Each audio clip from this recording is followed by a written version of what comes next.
There we go. So, I know one person in particular who is watching my recordings because he's working while I'm streaming, but he really wants to see what I'm doing. John, I'm sorry, I forgot to hit record at the beginning of my stream. I have been going for about a half an hour, but most of that was character creation, and you haven't really missed a whole lot of story. Basically, what I've done here is I've created a Tellarite science officer. I am a cadet. I've been offered a position on the senior staff of a ship that's getting ready to launch with a whole new crew, on a training cruise. It's all an all cadet crew. So yeah.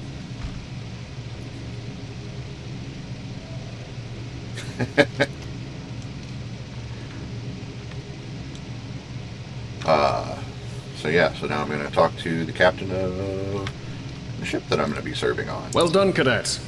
You're not going to break the Academy record, but your score was more than satisfactory. Thank you, Captain. Do you have an assignment for me now? Absolutely. I have a new first officer. Congratulations. First officer, sir? Yes. You should be proud of your accomplishments here, cadet. You have a promising career ahead of you in Starfleet. Thank you, sir. It'll be an honor serving with you. First officer, way to go. Just a little jealous, I'll admit. At least now you'll get to boss us all around like you've always wanted. I think you should just start referring to me as sir. Yes, sir. Right away, sir. May I get you a Ractagino, sir? Haha, very funny, Flores. I mean, very funny, cadet. You'll do great. But we should head up to the shuttle bay. Everyone else is waiting there for the ceremonial send-off toast.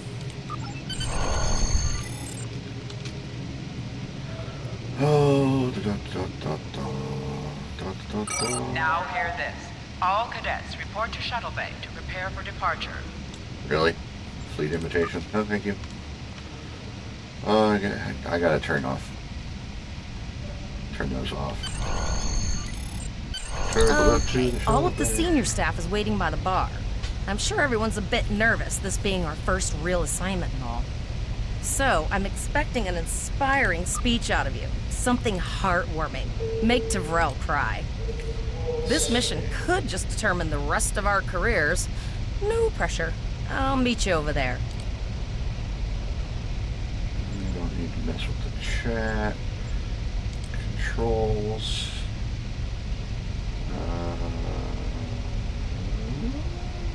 No, don't. Not messing with those. It's another basic and I just missed it.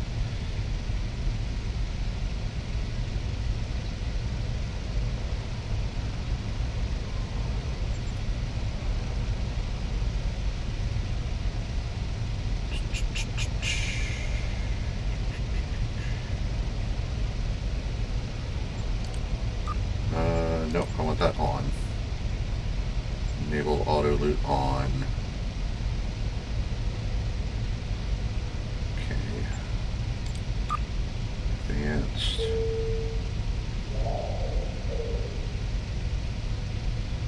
Nope.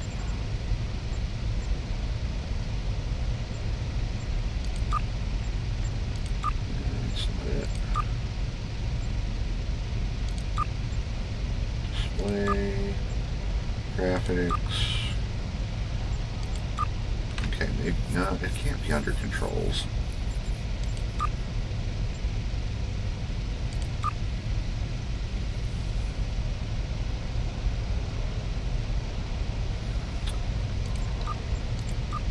I know there's a way to turn that off, but I'm not going to worry about it.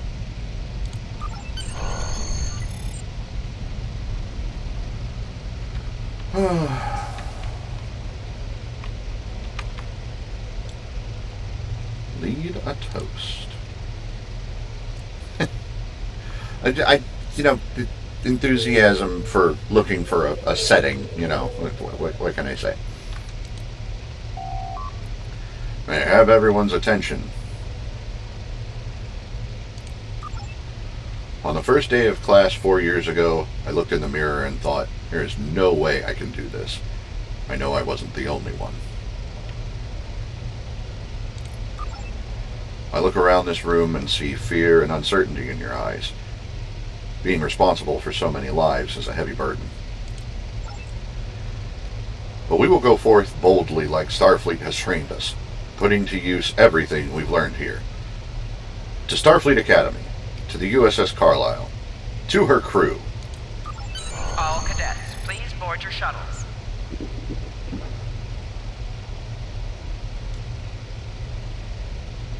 Alright. And apparently by shuttle they mean a Danube-class runabout.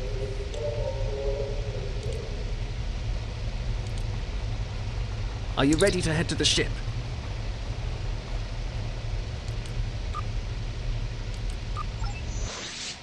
Off we go.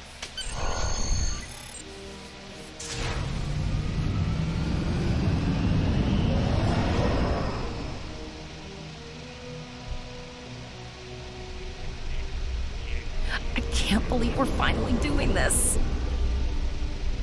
Oh, look at that. The USS Vesta, first of her class. She's got subsystem targeting, a crew of 750, auxiliary phaser cannons, and even a quantum field focus controller. I can't wait to captain one someday.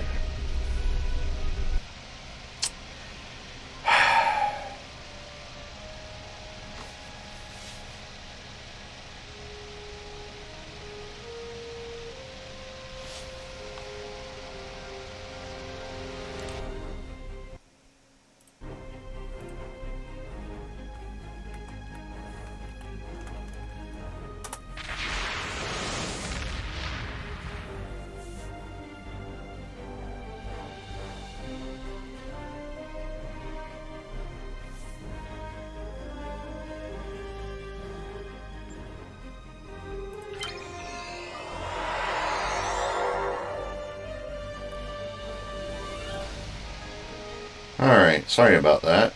Everything disconnected.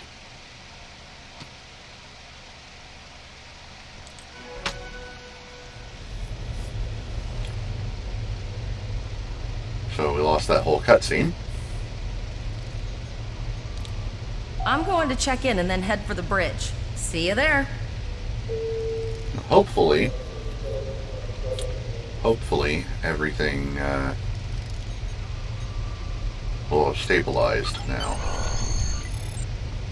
Not gonna hold my breath. Name and position? That's got the wrong name on it. I don't know why.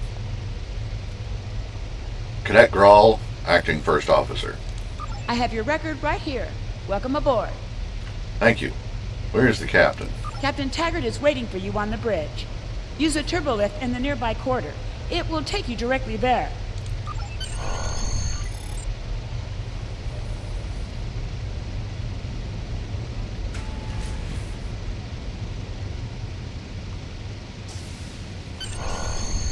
Bridge.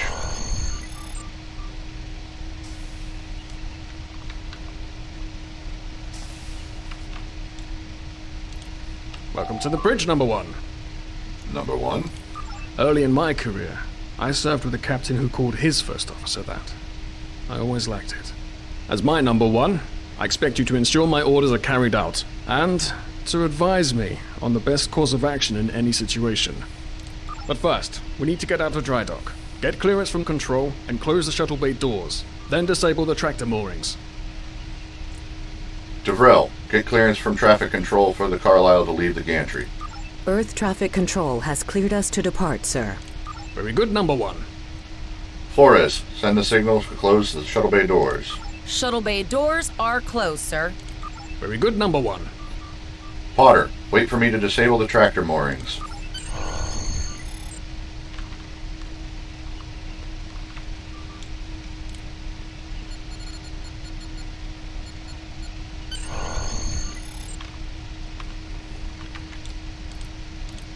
Potter, take us out. 1/4 impulse. Captain, may I remind you that Starfleet regulations specify thrusters only while in the vicinity of space dock? Just checking to see if you were paying attention, number one. Potter, take us out. Maximum thrusters.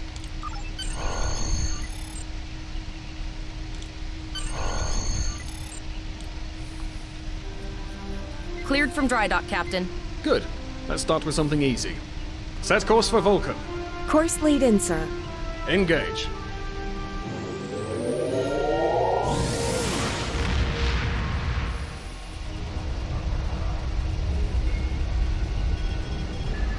Captain, I'm picking up an automated distress call from the SS Break-Even. Their warp core is failing, and they require immediate assistance. Let them know we're on our way. Potter, lay in a rendezvous course. Altering course, sir. ETA 3 minutes. They are not responding to our hails, Captain. Keep trying, Travell. Their long-range comms might be down. Number 1, let's discuss the situation.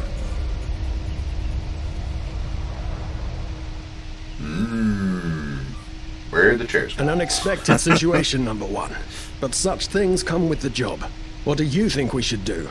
This is a test, sir? Part of the training cruise? Absolutely not. We're the closest ship to the break-even, so it's our duty to assist. It's a race against time if their warp core is at risk. Indeed. We also don't know what led to this situation either. It could have been an accident, or the results of an attack. What do you advise? Shields up, sir. Better safe than sorry. Raising the shields does seem to be a reasonable precaution. Yes, sir. As I said, better safe than sorry. Indeed. Yellow alert. Raise shields. Number 1, I'd like you to oversee the rescue effort once we arrive.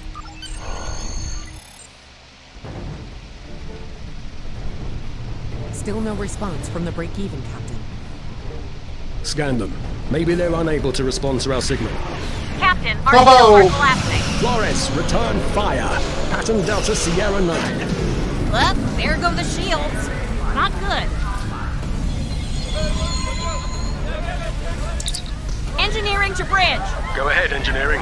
Sir, the Borg are here. We need help.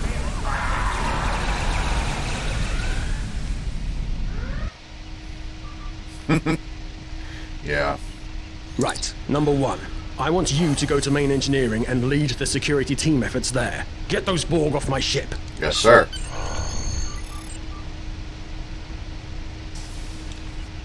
Engineering. Sorry for the emergency stop, Number 1, but there's a problem in the transporter room. The Borg are trying to take it over, most likely to prevent us from using site-to-site transports within the ship. I see. What are your orders? Head to the armory near your position. Arm yourself and any security officers you find on the way. Once you're armed, I need you to go to the transporter room and secure it as soon as possible. What about the enemy ship, sir? We're holding our own so far, Number 1, but our success depends on securing the ship. Do what you can to get the Borg out of critical areas. Yes, sir. You need to unlock the armory. Sir, over here. Enter the command code.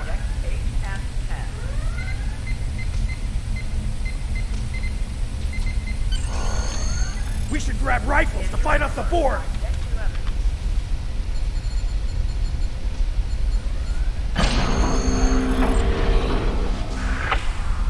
Borg forces detected on depth 3, 5, and 9. What I'm talking about. Locked, loaded, and ready to rock and roll. Status report, Number 1. About to leave the armory, sir. Very well. We're reading Borg life signs in your area. Looks like you'll have to fight your way to the transporter room. Good luck. Thank you, sir. Crawl out.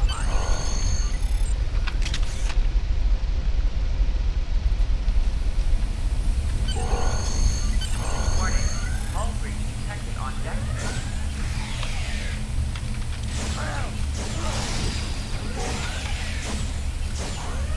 Borg forces detected on depth 3, 5, and 9.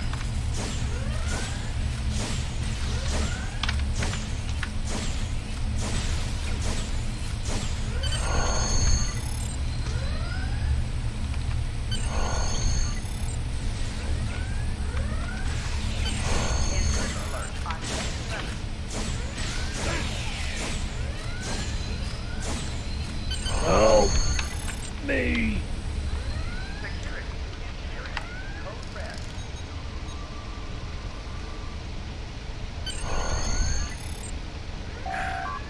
Thanks.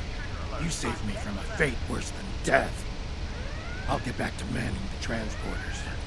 We need to get to main engineering to repel more of the Borg. That's going to be a problem. We took some hard hits in the initial salvo, and there are hull breaches in the corridor. I don't think you can make it there. Can you beam me directly to engineering? We still have main power, so yes.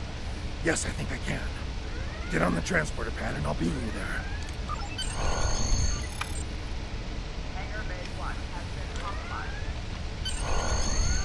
They've changed all this again. I'm a cadet. We're all red shirts. Your timing is fortuitous, sir. We are making a push to retake main engineering.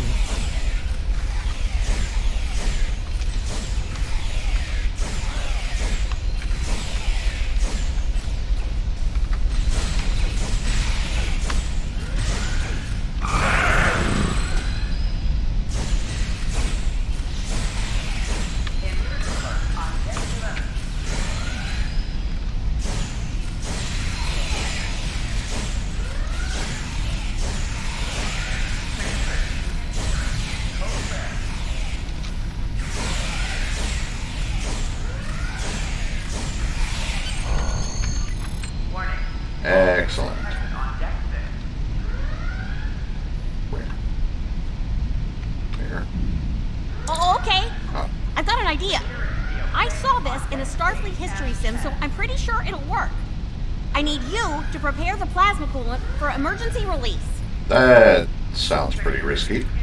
Any riskier than standing around while the Borg send over more drones? I don't think so. Hurry, I do not want to be assimilated. No, thank you. I'll prepare the coolant for release. Yeah. There. Damn it, I'm a science officer, not an engineer. Not good. Not good.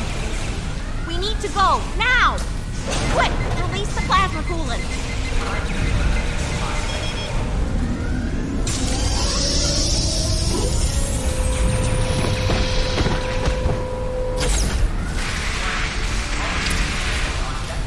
Right.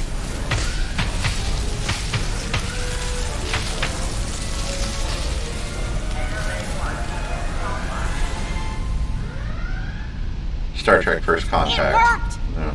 Data, you mad android genius! It actually worked! I love you. Bet you're glad I was paying attention in history class that day.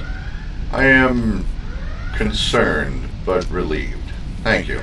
That plasma coolant really did a number on the Borg. They won't be coming back here anytime soon. That's good. That's very, very good. Grawl to bridge. We've secured main engineering. Number 1, we've got injured up here and the Borg could send a boarding party at any time. I need you back on the bridge. Aye, sir. Go. See to the bridge. We will secure main engineering. Oh, in here.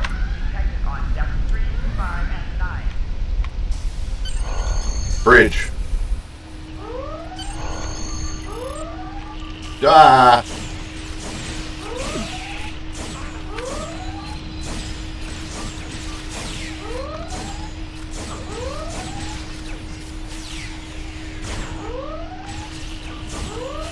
The bridge is secure.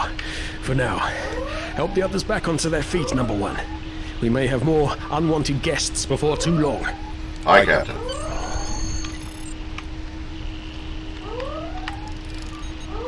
I'm a science officer. This is what I do. I owe you. Both of you. Thanks. You have my gratitude.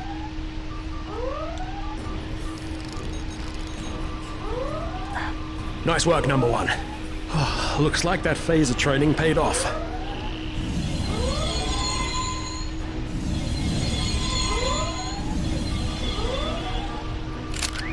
Captain, look out!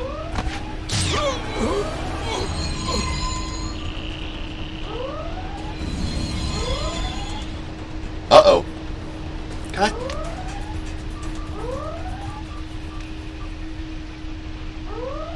There was quite literally Captain, a hair in my the Borg ear. vessel has gone to war and left the system. What? Why would they just leave? Based on the amount of damage they sustained, it is logical to assume they disengaged in order to regenerate safely. Track that ship. If we can catch them, we may be able to rescue Captain Taggart.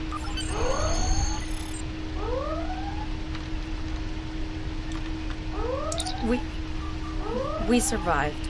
But the Captain Taggart knew what would happen. And he gave the order anyway. Ultimate sacrifice. One that we all might be called to make someday. He trusted you to take command. All we can do now is survive. And They changed everything but her dialogue. That's not the chair I wanted.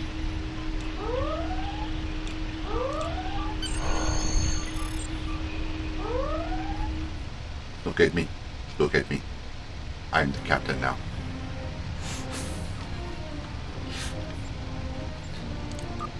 Okay. all decks reporting in, sir. We took some casualties, and sickbay is full. All ship systems have taken some damage, but some are worse than others. Life support is stable, but anything else could be an issue. Devrel, send out a distress call. I have been trying to get a distress call out, Captain, but something is jamming all frequencies. Keep trying. Elisa, what's the status of that Borg ship? I think she took some real damage. We're in rough shape too, Captain. Zarva, damage report. Still running diagnostics, sir. Took us some time to get the systems back online. What about the break-even? Hail them, Devrel. Hailing the break-even now, Captain. USS Break-Even, this is the Starfleet vessel USS Carlisle. What is your status? No response, Captain. I suggest that we move closer for a short-range scan. Stay sharp. We don't know if there are Borg on that ship.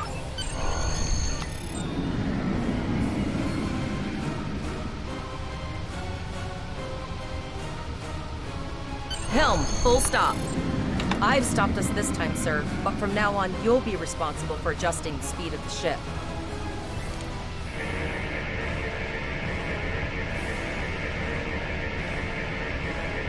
No life forms detected.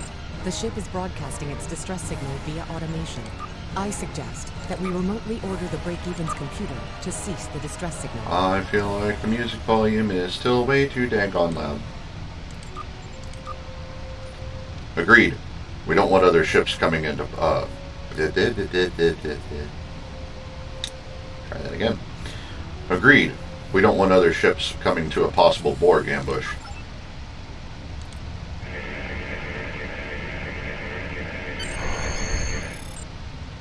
I put together a damage report, Captain, and it's not good. Level 2 diagnostic shows that almost all of the plasma injectors are damaged, beyond repair. Do you have replacements? Not enough. Plasma injectors are made to withstand quite a beating, but we took too much damage in main engineering. I'm installing what spares we have, but we're short 3 injectors. Without them, we can't go to war. Any ideas? There was a battle here recently between Starfleet and Klingon forces, and the amount of wreckage present is considerable. Despite the dangers involved, the salvage opportunities attract the crews of civilian vessels, like the Break-Even. I think I see where you're going with this. Logic suggests that we may discover similar opportunities for salvage here. I recommend scanning the debris field. Some of the derelicts present may contain intact plasma injectors. Agreed. Scan the debris field at once.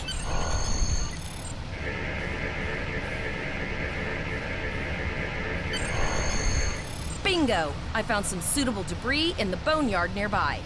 Destroy 3 of those nacelles, and we should get the parts we need. Let's go crack some eggs.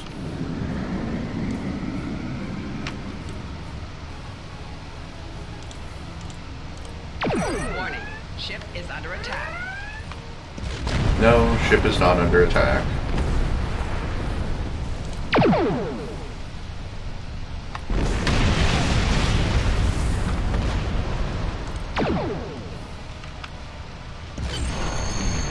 These plasma injectors will do the trick, sir.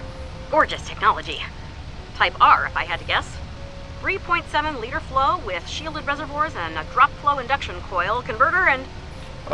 That's good, but remember the Borg? You need to work fast. I'll get everything installed as soon as I can, Captain. Just remember, safety comes first. After all, we don't want to blow up the minute we hit Warp 1. Devrel, are the comms still jammed? Unfortunately so, Captain. We are still unable to send a distress signal. Any ideas on what's causing this? There are several operational Starfleet comm satellites near our position. My preliminary attempts to use them to send a distress signal were not successful. A sensor scan revealed the presence of Borg technology in each satellite, and that they are the source of the jamming signal. Nice work. Recommendations? Since time is a factor, the most expedient solution to the problem is the destruction of the assimilated satellites. Their elimination should allow us to send a distress signal to Starfleet Command. Agreed. Let's make that happen.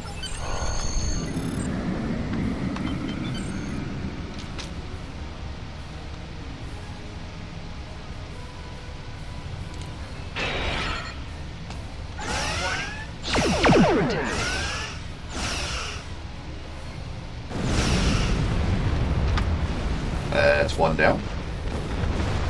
Nice shot. 2 more jamming satellites left.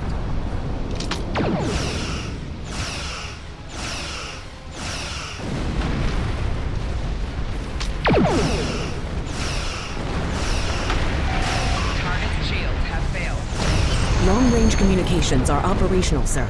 Shall I send the distress signal? Yes.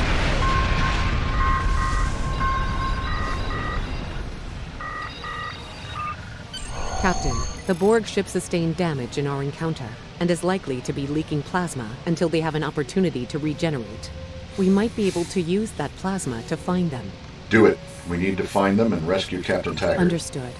Fortunately, our sensors are sufficient to the task of following the trace plasma signature. Finally, we have an advantage. Now enhancing the plasma trail imaging, the recolored visuals should appear on our mapping systems. Make it so. It's pretty far out, sir. We should use the ship's full impulse power to reach it. This will temporarily take power from other systems, but vastly improve our speed. Once we drop out of full impulse, the power will return to other systems.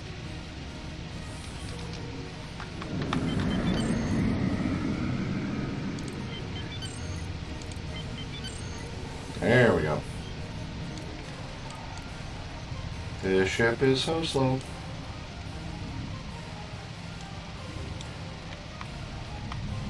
Multiple Borg vessels on sensors. Ship is under attack. These probes do not appear to be shielded. Like they were simulated parts in ours to be operational.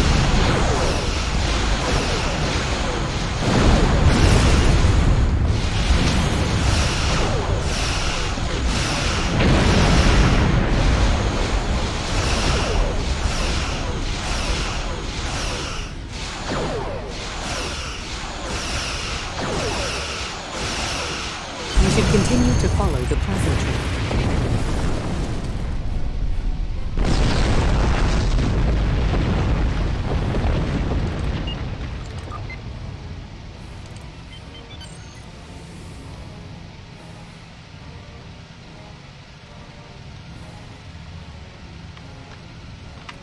Captain, the Borg have adapted. These vessels possess shields. Under attack.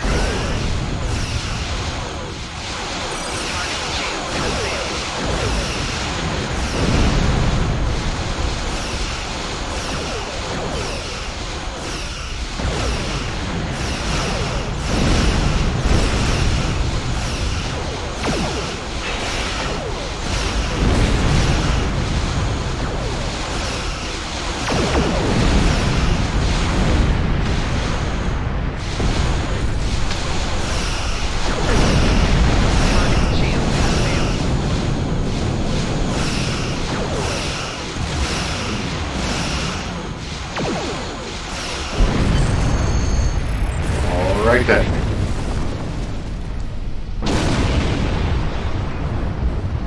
Incoming transmission, sir. It is from Starfleet. On screen, Terrell. This is Captain Nog of the USS Chimera. Do you require assistance? Well, now I know how long ago they did this. Yes, sir. We're being attacked by Borg. Pretty bold move to come this far into Federation territory. Where is Captain Taggart? He was captured and taken to the Borg ship. They've assimilated him. I see. And you're the acting captain. Yes, sir, I am. Right. Well done, Cadet. Looks like your ship is in need of repairs. Set a course for our position. Chimera out. Yes, sir.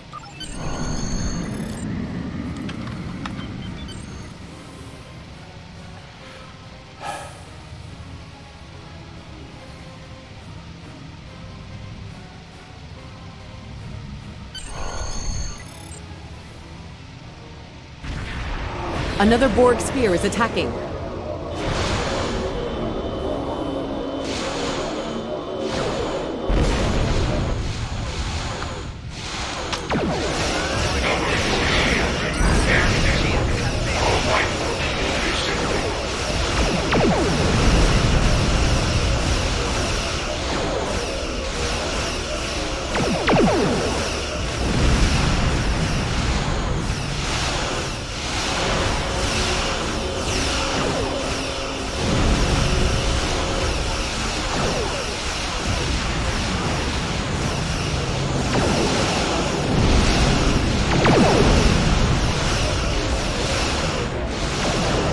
This is Admiral Janeway. Looks like you're having a little Borg trouble. Let's see what we can do about that. Well, if anybody knows how to take on the Borg,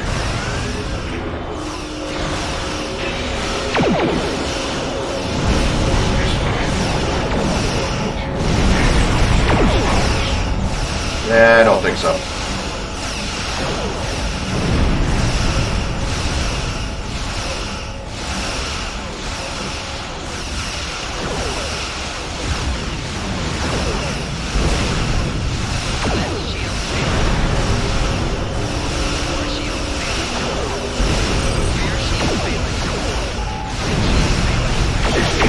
More power to the shields.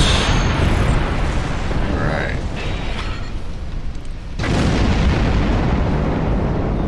So, the rumors are true. The Borg have returned. We've got our work cut out for us. Cadet, where's your captain?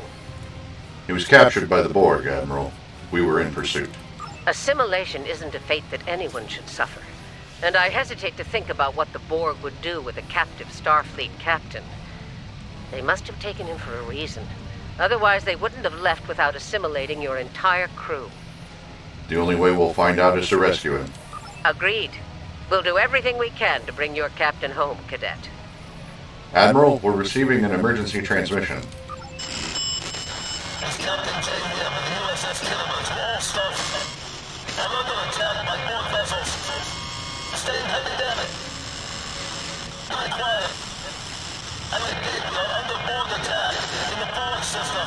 Require immediate assistance. We've lost the signal, Admiral. I don't like the sound of that at all. We need to get to the Pollock system and help the Kittimer before it's too late.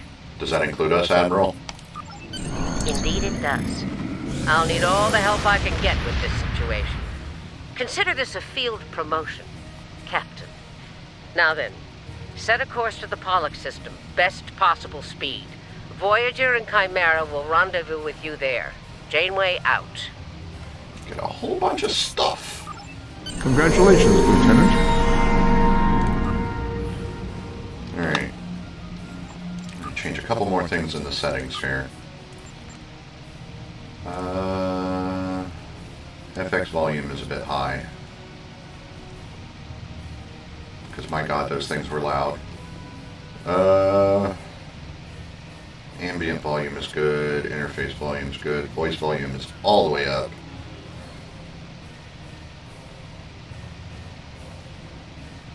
I think we're good.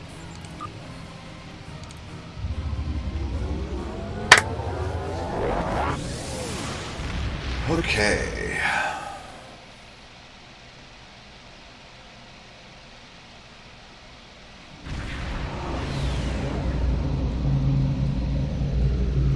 We've arrived in the Pollock system, Captain. I have the Kittimer on sensors. She's taken heavy damage and is not responding to our hails. Your orders? Get us closer. I want to run a detailed scan. This could be another trap.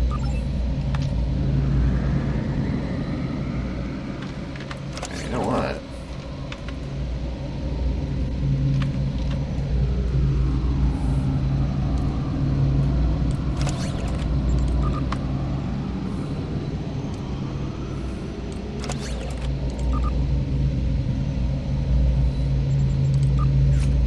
Get some of this handy-dandy new stuff on.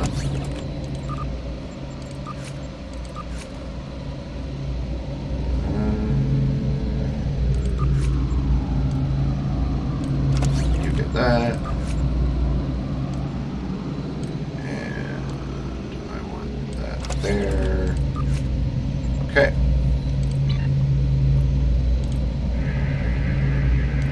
Sensors indicate several critical systems are offline, Captain, including communications. I am reading numerous life signs on board, however. Good. There's still time to save both the ship and her surviving crew. That has got to be the ambient sound that is so loud in my ears right now.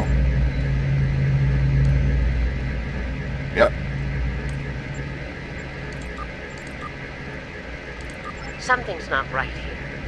Where are the Borg ships that attacked the Kittimer? Captain, I want you to scan those nearby gas clouds while we assist the crew of the Kittimer. Make sure they're not hiding any unwanted guests. Understood, Admiral. We'll scan each of those gas clouds. Sensors are having difficulty getting clear resolution through the gaseous anomalies. We will need to move in to very close range to acquire useful information. Understood. Signal all hands to prepare for turbulence.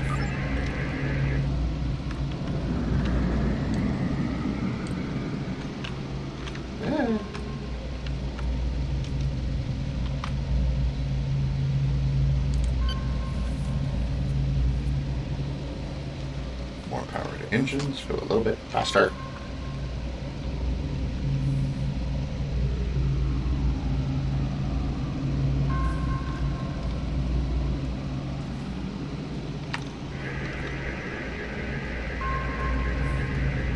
Reports indicate traces of gamma radiation, but there's something off in the readings. Gamma radiation? What, are they trying to create the Incredible Hulk? Sorry, bad joke.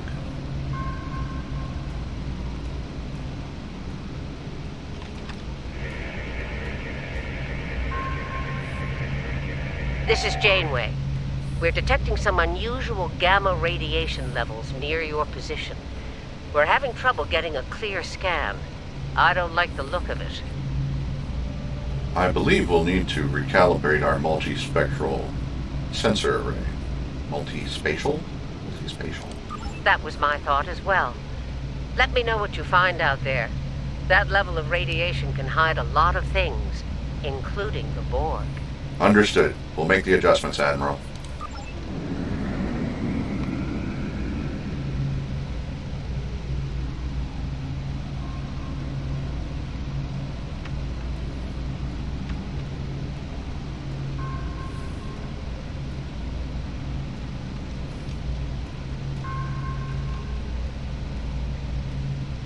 The multispatial sensor array has been recalibrated, Captain.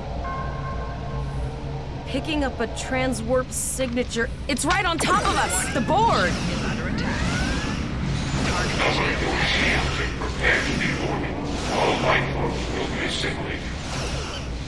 Power shields.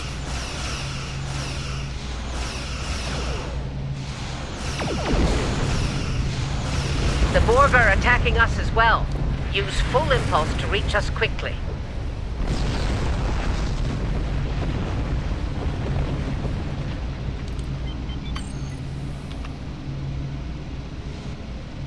Full impulse for this ship is not very fast. I'm so used to the ships on my main character. Warning, ship is under attack. Target shield shut.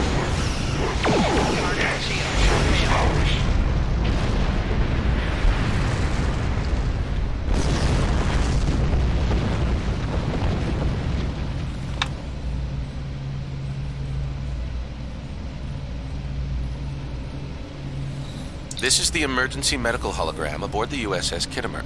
I am requesting assistance from any Federation vessel in range. I've lost contact with the bridge. I am unable to contact Commander Davis for new instructions. EMH, give me a situation report. The Kittimer is being overwhelmed by Borg boarding parties. These Borg are different than the ones in my history records. They seem disconnected somehow. They're strange, but still quite dangerous. Can you hold out on your own? We have problems of our own to deal with. I am an emergency medical hologram, not a miracle worker. They did the thing. Admiral Janeway, what are your orders? The Borg did some serious damage to the Kittimer. The EMH might be in command because no one else is fit to do so. I'm reading a few probes from the Kittimer in the system. Looks like they were conducting research here before the Borg attacked. I want you to collect data from those probes. Let's see if we can get to the bottom of this. Understood, Admiral. We'll send teams to aid the Kittimer while you collect that data. One more thing. If you or your crew are unable to tackle this, speak up now. I know firsthand what fighting the Borg can do, even to seasoned officers. I trust my crew. We'll get the job done. I've linked the iota point to your map. Scan there while we see to the Kittimer. Balance power to the engines.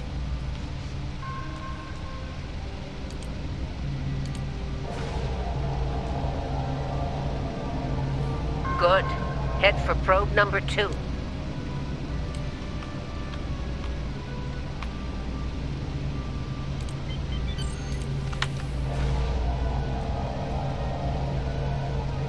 One last probe, and we should be able to assemble all of the data.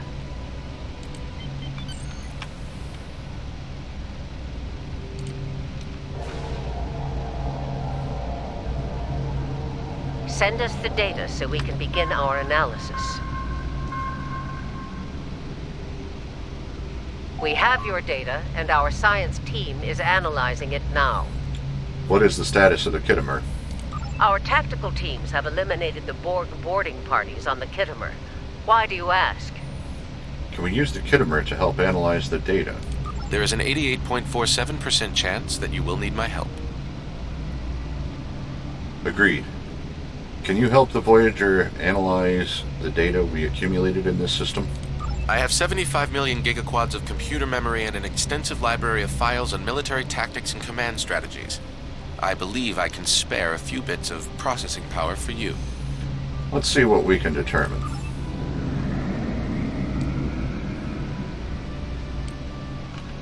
Borg transwarp signatures detected. All hands, battle stations. They're firing. I need help. Power to shields.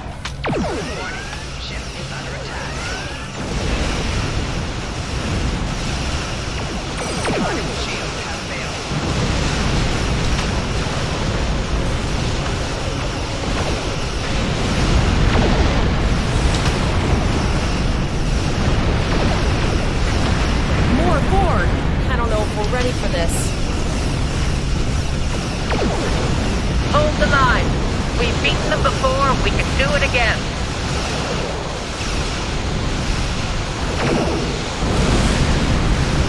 Remember your training. You're Starfleet officers. You've got this.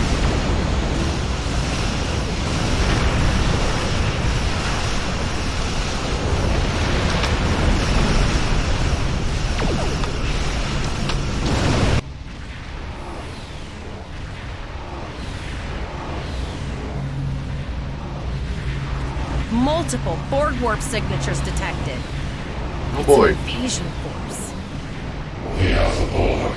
From this time forward, your culture will adapt to service ours. I don't think so. We're outnumbered. There's no way we can... They're leaving. Scan their trajectory. I want to know where they're going. Concentrate fire on that sphere.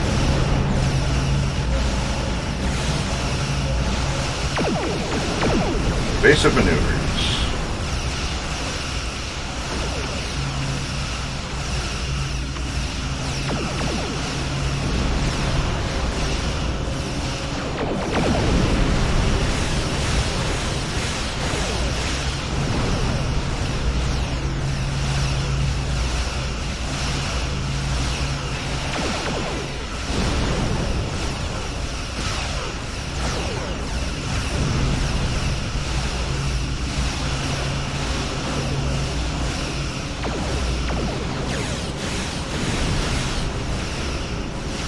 Where do you think you're going?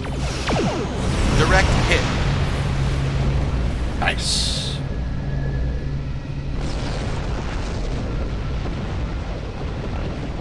All right. Here's how I see it, Captain. The Borg are using the Pollux system as a staging area. Our long-range sensors are picking up inbound transwarp signatures. Based on our analysis, their most likely target is the Vega system. There's a civilian colony there, and if the Borg take it, they'll have a large population to assimilate. What is the status of the Kittimer? The Kittimer is in bad shape, and they took heavy casualties as well. We're still working on triage and restoring their critical systems. Which leads me to our next course of action. Yes? I want you to go to the Vega colony and warn them about the Borg. What about you, Admiral? Voyager and Chimera are better equipped to hold off the Borg and assist the Kittimer. We'll do what we can, but it'll be up to you to warn the Vega colonists. Understood, Admiral. We'll set course for Vega. We have to make our way to Vega as soon as we can, Captain. I just hope we're not too late to warn the colony. Are you ready to go? Let's go.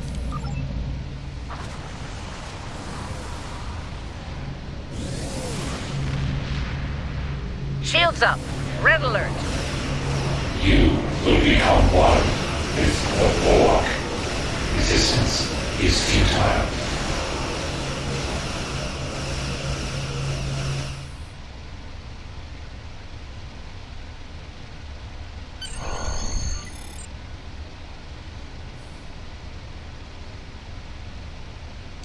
You need to warn the Vega colony about the impending attack. We'll do what we can here to hold off the Borg and repair the Kittimer. Good luck. Congratulations, Lieutenant. Promotions.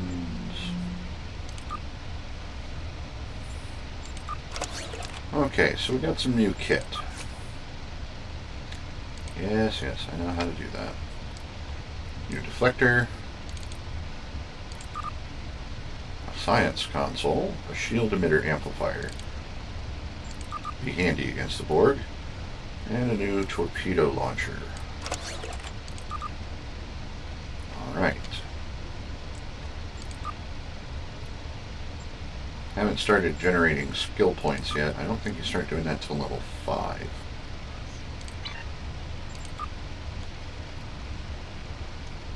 No real assets to speak of yet either. There's one other thing I want to change in the options here. Has to do with controls. Free camera is nice. I prefer follow target. Only attack if target selected. No.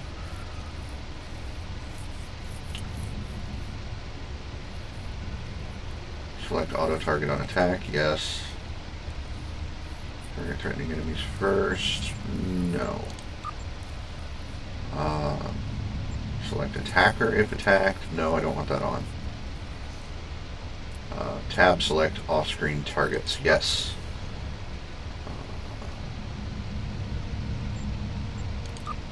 Auto attack. Maintain auto attack. There we go. Slow ship is slow. Only got warp 5.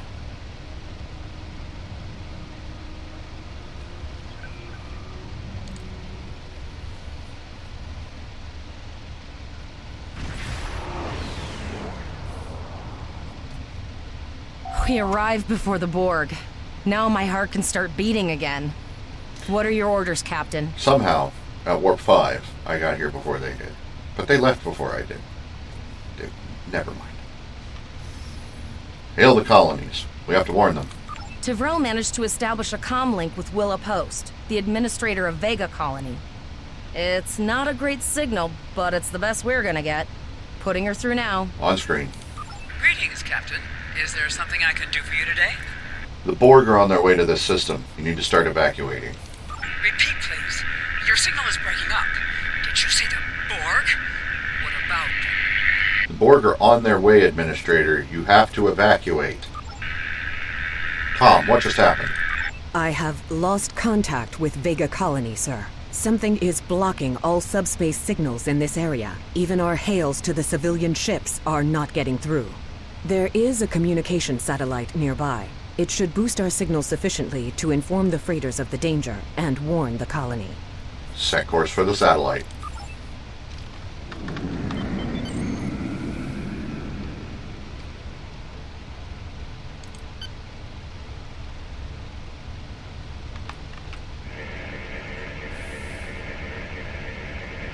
Our hails are still blocked, sir. The Borg may be attempting to isolate the planet before they land. Your orders, sir. Zarva, can we get transporter locks on the colonists? The Borg are jamming up any remote signals. It's not safe to beam through that. I think I can boost the gain, though. Hurry, I think the Borg will be here any... Transwarp conduits opening all over the system, Captain. The Borg are here. Warning. Ship is under attack. Those civilian ships are right in the Borg's path. We have to help them.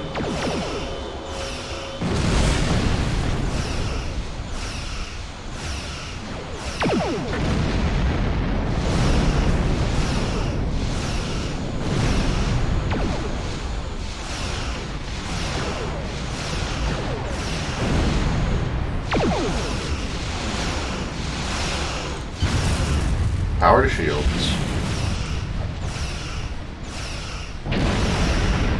Target's shields have failed. Prepare high-yield torpedo.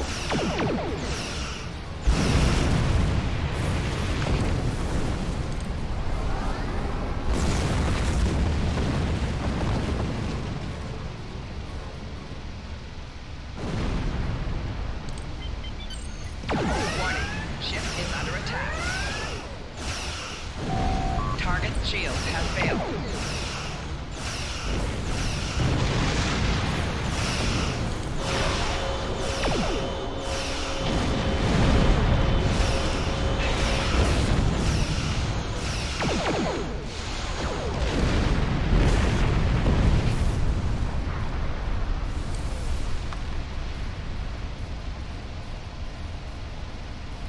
Captain, I have short-range communications. Long-range signals are still blocked.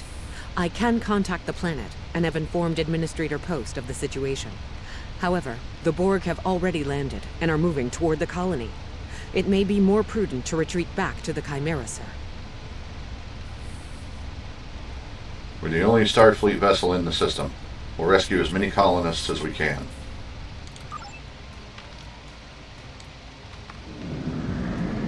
Borg landing craft detected nearby. Captain, there are civilian ships engaging them. I believe I can send a message to those ships.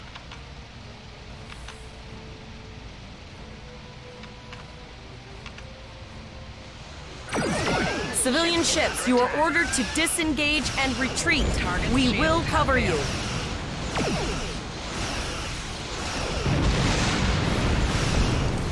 Power Roger to that, engines. Starfleet. All ships, fall back.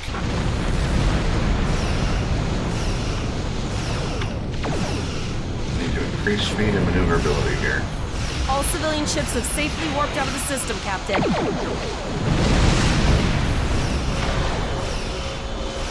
Target's shields have failed.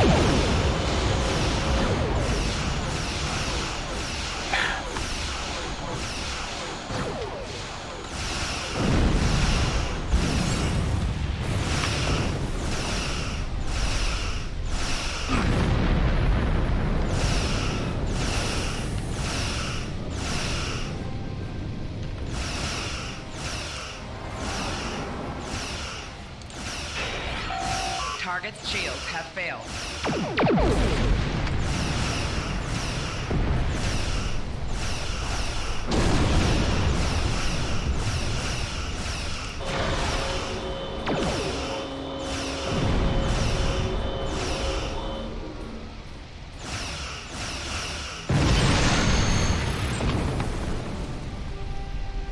All right.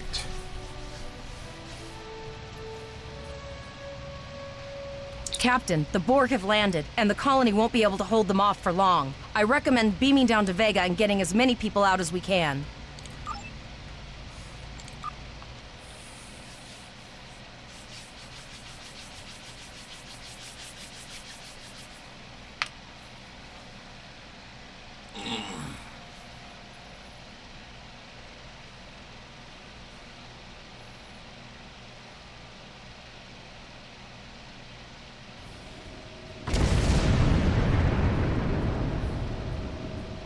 Captain, according to our readings, over half the planet is already assimilated by the Borg.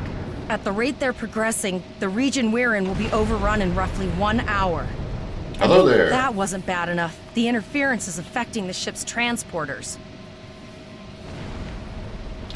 Understood. We will manually tag any survivors we find for transport. Any questions? No, sir. I'll follow your lead. Let's get moving. That's one of those Borg ships from orbit. Are we too late? Those landing ships don't just carry drones. They can pump nanoprobes directly into the ground and the atmosphere. We need to hurry. The Borg will be in this area soon. I'm doing pretty good. How about yourself?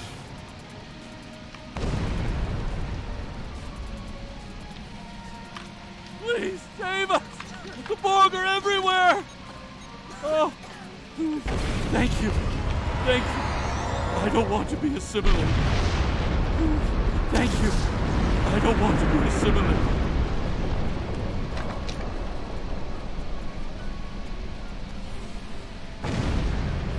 Leave the gate closed! We have to get out of here! And leave the others to die? We have to help them! Starfleet!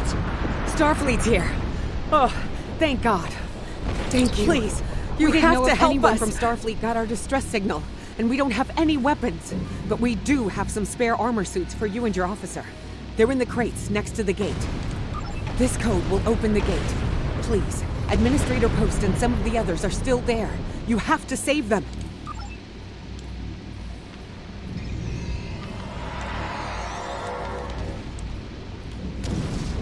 Press the U key to view your status. Yeah, I know how that works. Now what's really crappy is they only give you 2, but you've got 2 officers.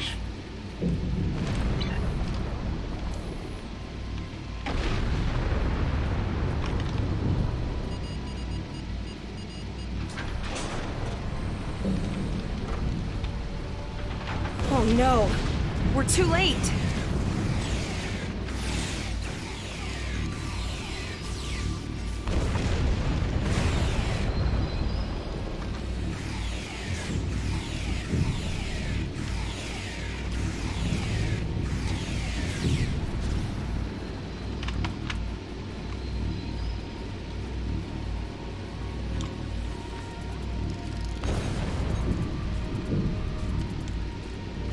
They almost... Oh, if you hadn't...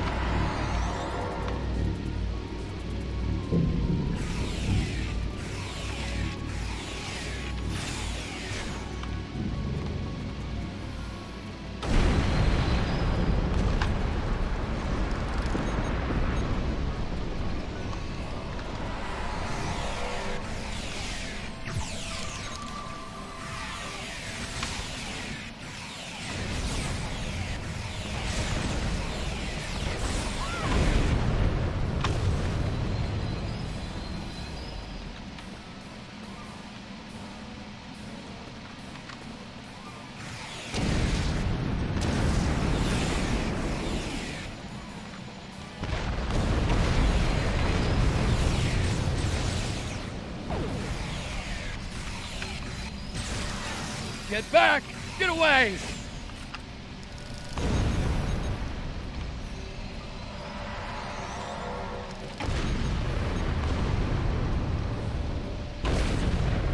That was close. Thanks. Oh, I missed one. Didn't see this whole group landing on the ground here.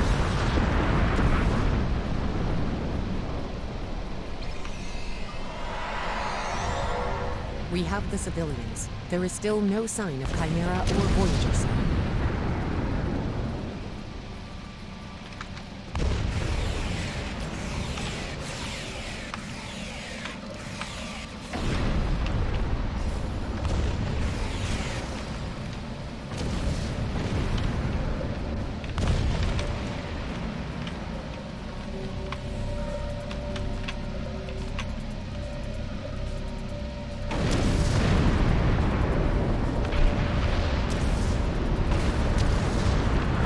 I apologize for Koles putting a rifle in your face.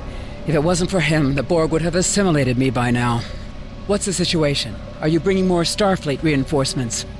We're the only ones here. The Carlisle is in orbit. I see. Then it's true. Vega is doomed. A single starship cannot hope to stop this. Still, there is more to do. Many citizens are hiding in their homes. We cannot abandon them to the Borg. We can rescue them, but something is blocking our transporters. I know. Coles and I have been trying to get around the interference field. Thank you for tagging the people you found and getting them safely transported to your ship. It can't be everyone. No, there are dozens more hiding out in the buildings. But Coles and I have a plan. We think a pattern enhancer will do the trick. With that, we can transport the remaining citizens to your ship. But first, I'd like to offer you some equipment. Vega was a trade colony, and this gear was intended to go to Starbase 65. I think you need it more. I can set up the pattern enhancers to cut through the Borg interference. But first, I'd like to offer you some equipment. Vega was a trade colony, and this... I love it when they screw up like that.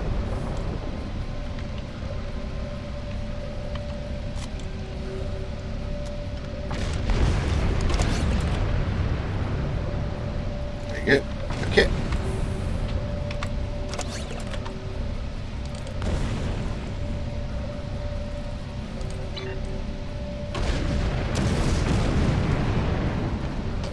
Alright.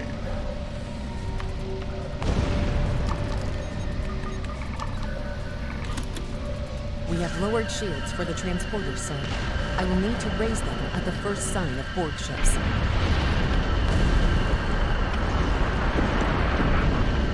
Pattern enhancers are working, and not a moment too soon. I can hear the Borg moving this way. I need you to signal the citizens to come here for transport. I'll do that. How long do you think you can hold off the Borg? As long as we need to. Give the signal.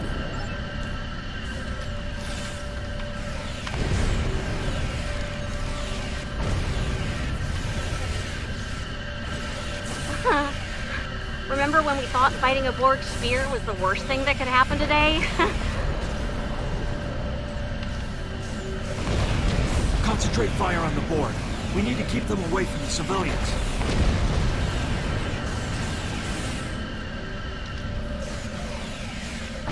Another group of civilians has beamed to the ship, Captain.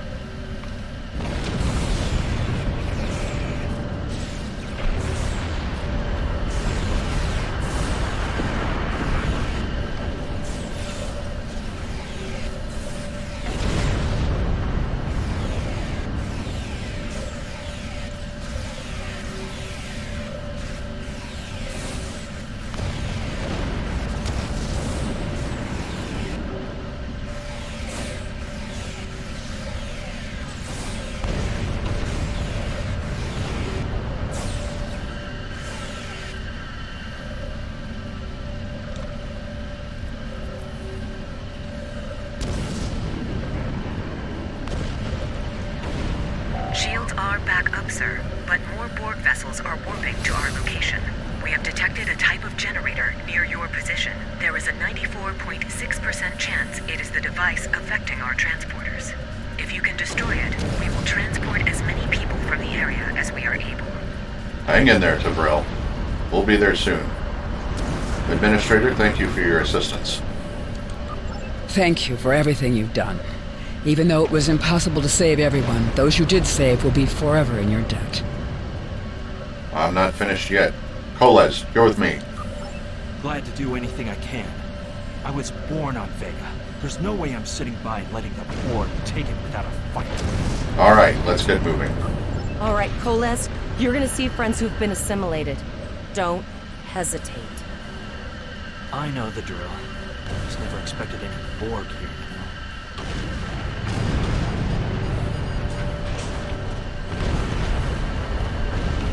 Whoop.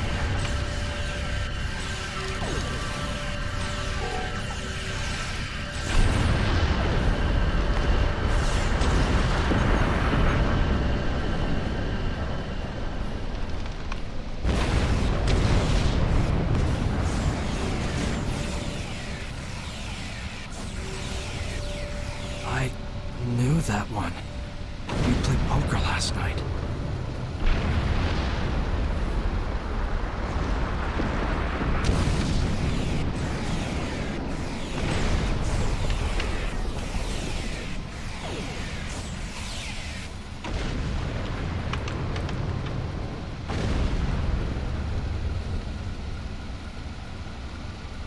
Look over there! That drone, it's Captain Taggart! The Borg are activating the transport inhibitor. We need to disable that force field.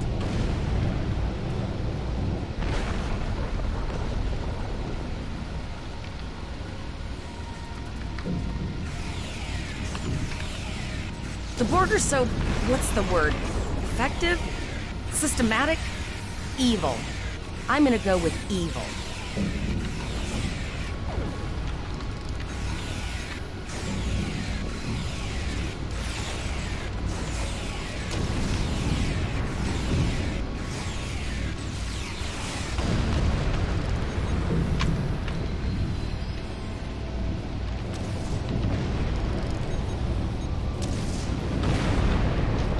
We are the Borg. Resistance is futile.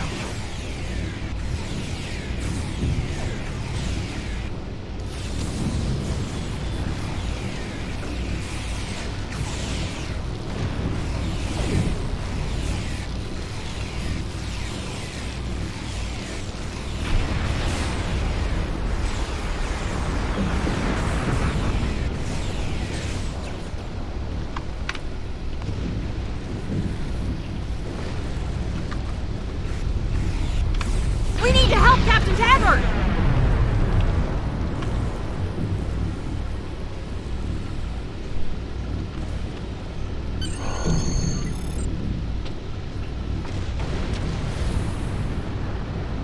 Initiating emergency medical transport.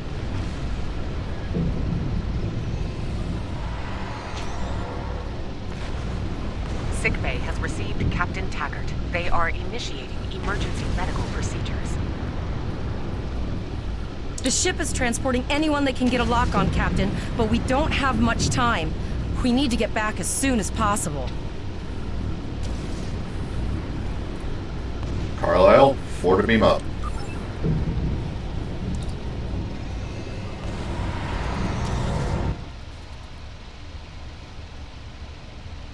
We're packed to the brim with civilians, Captain. I don't think we could fit one more soul on this ship. Communications are still jammed. The immediate problem is the civilian ships in this system. Vega's a huge trading outpost. There are always ships traveling here. We need to warn them the Borg have taken over. Can we reconfigure the satellites in the system to send an automated warning? Possibly, but what we need to do is hightail it out of here with these civilians. Of course, the path to the satellites does lead away from the planet, so we could remotely reconfigure them as we leave. The message won't get very far, but anyone who enters the system will get the signal and be able to turn around before it's too late. Sounds like a solid plan. Helm, lay in a course for the first satellite.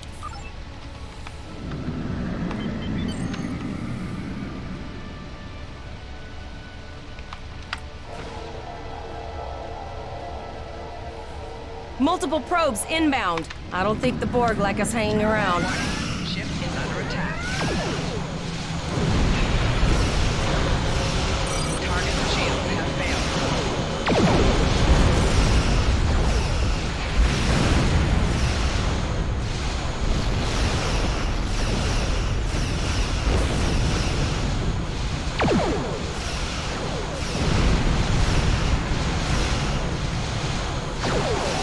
Target shields have failed.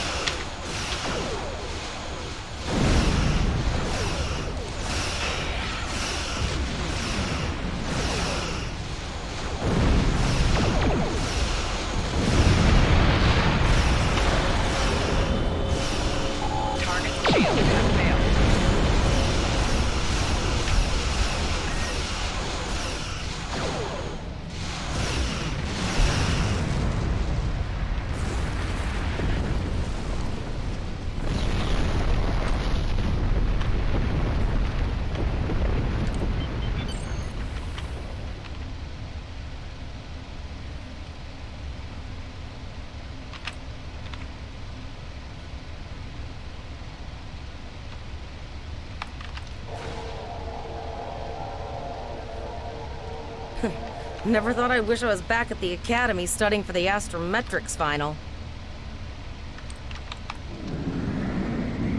From this time forward, your culture will adapt to service ours. No. Target's shield has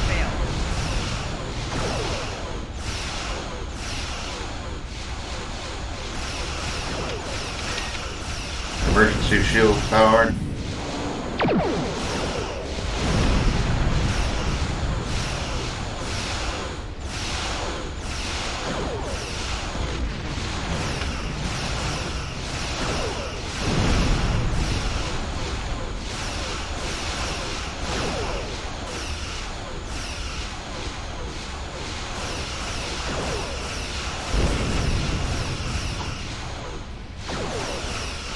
Sir, there are several fast-moving ships on sensors. No way to contact them, and I can't tell if they're friend or foe.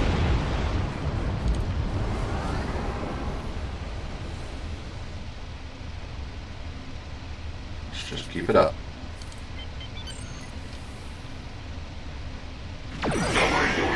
Jesus! A cube?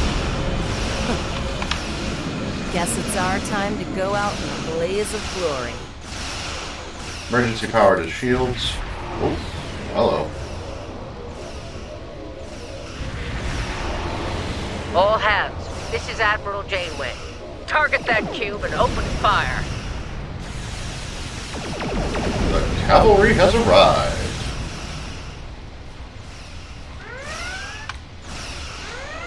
Still want emergency power to the shields. You've done well. Now let's finish this. Get away from that tractor beam. High yield torpedoes.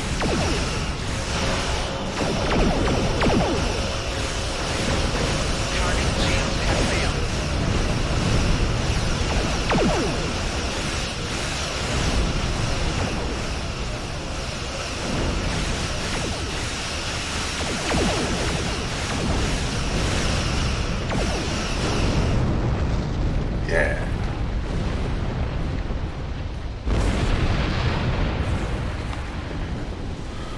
Sorry about the delay. Dealing with the Borg and Pollux took longer than I'd have liked. As you can see, Starfleet got our request for backup. More ships are on the way. Your timing's perfect, Admiral. There's no way we could have defeated a cube by ourselves. Oh, you'd be surprised, Captain. Mirandas are a lot tougher than you think. That ship helped you save a lot of lives here today. Treat her well, and she'll do a lot more for you and your crew. Thank you, Admiral. What are your orders? I want you to return to Earth space dock. Admiral Quinn will want a full report from us. Meet me in his office after you arrive. Acknowledged. We need to get the civilians to safety. And I don't think I can handle any more excitement. Take us home. Yes. Kids are weird. Kids are definitely weird.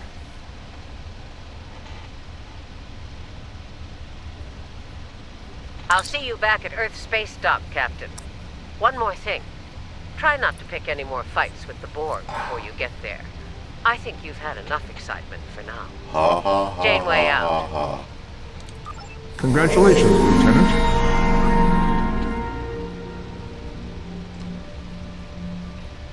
Alright. New stuff again. That is a full auto phaser rifle. Yes, please. Colas, you get. Well, actually, no. Flores gets my new old one. Colas gets my old one. As for the ship, we got a new engineering console, RCS accelerator, boost to the flight turn rate.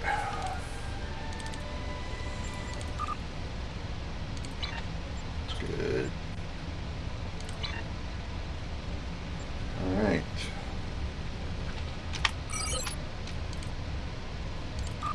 Earth space dock.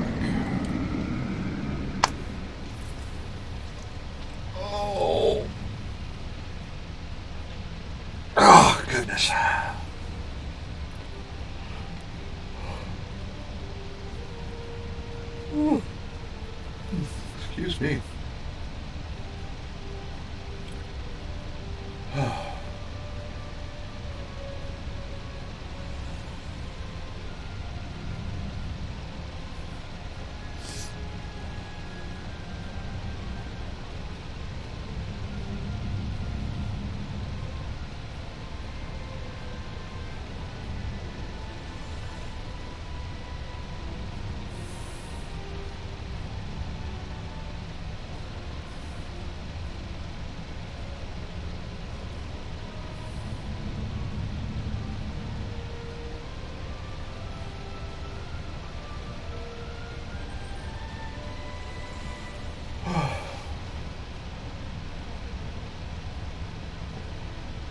It's a long flight back to Earth Space Dock at Warp 5.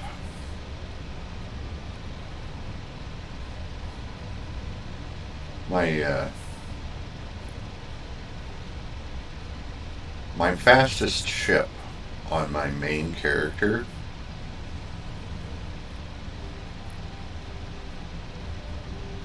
is, without using the transwarp slipstream, is up to like warp 45 or 46. It's transwarp speeds, obviously.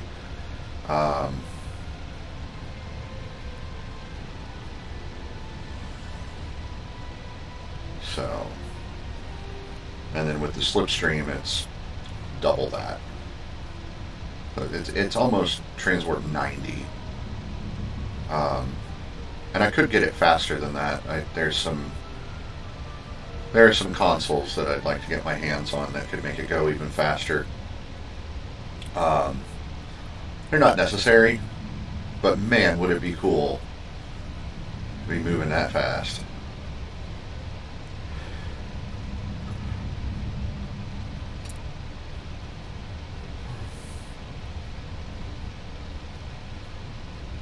I feel so tired today.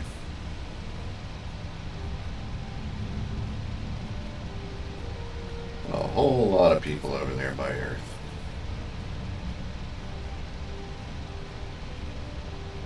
There usually is. But you see how many people are actually on Earth Space Dock. Or right outside of it, for that matter. And get into the system, and right outside of ESD there will be, like, at least 20 ships.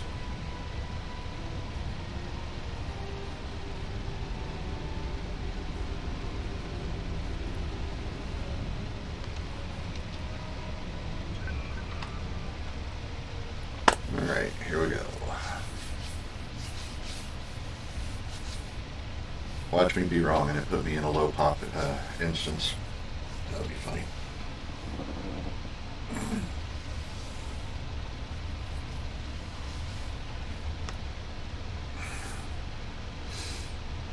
Tired and my back is hurting, man. It's just...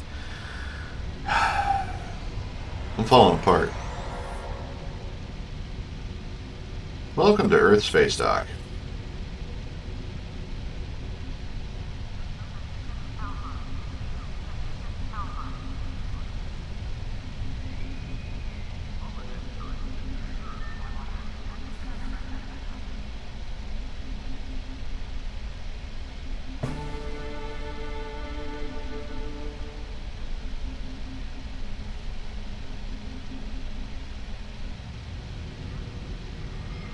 Oh my goodness. Well, hello there.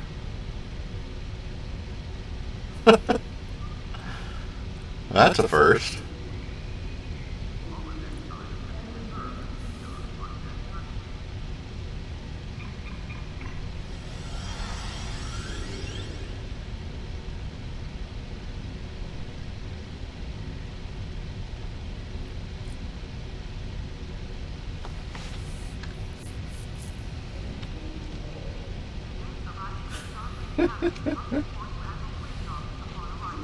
Indeed. All right. Oh, well, that's all going on. Get over here to follow. I gotta follow this blue line.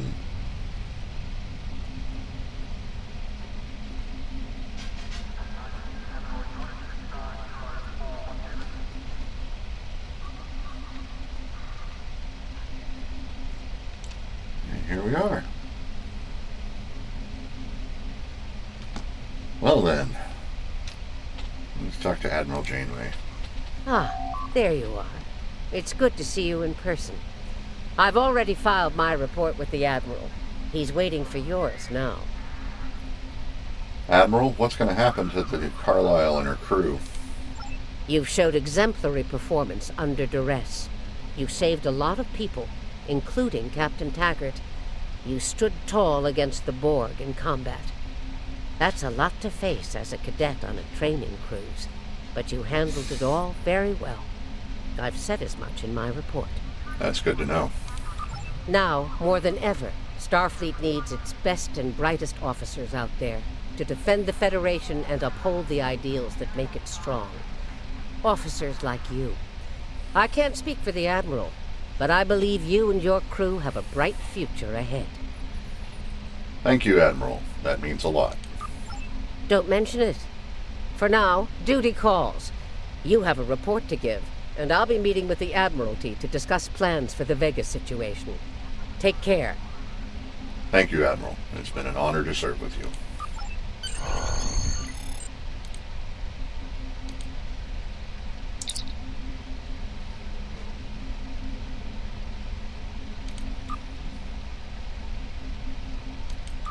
We have a lot to discuss, Cadet.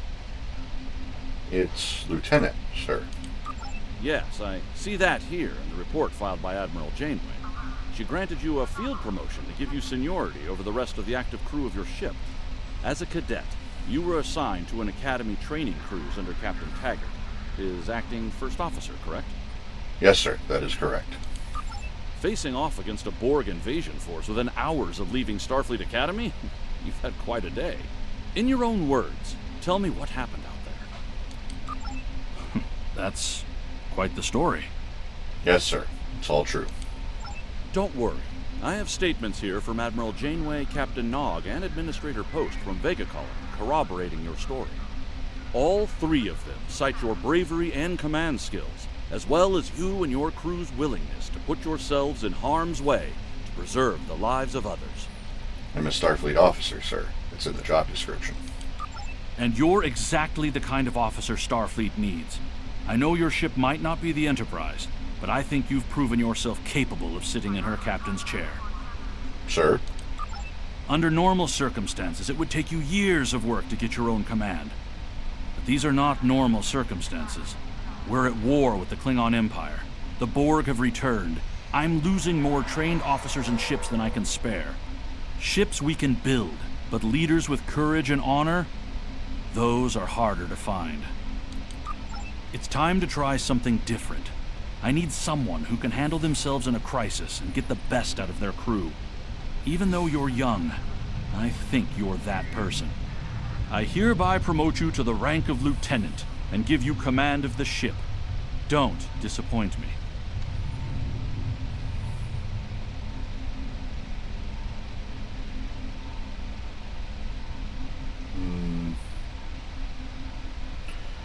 You won't regret this, sir. Your orders? You will be assigned to the Klingon front.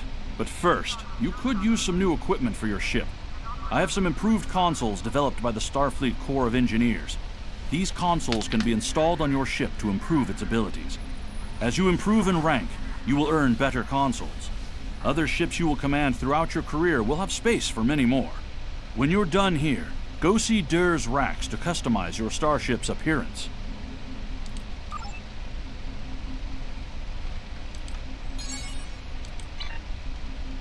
And that's that.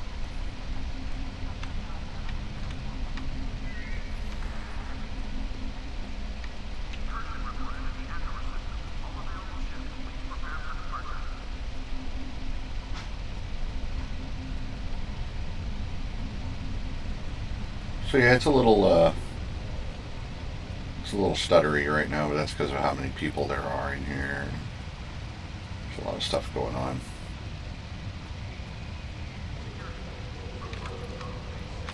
Okay, so he told me to speak to this guy here.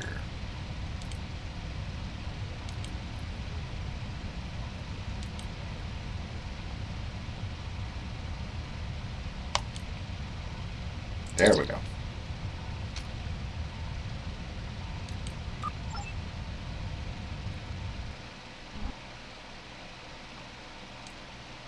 So we could have it look like this. This is a Centaur. Centaur class. It's not bad. I don't entirely dislike the Centaur class. Then we have the Shikar.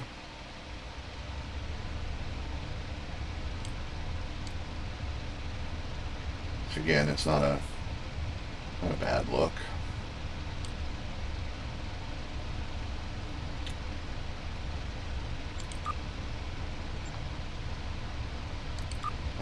The Reliant,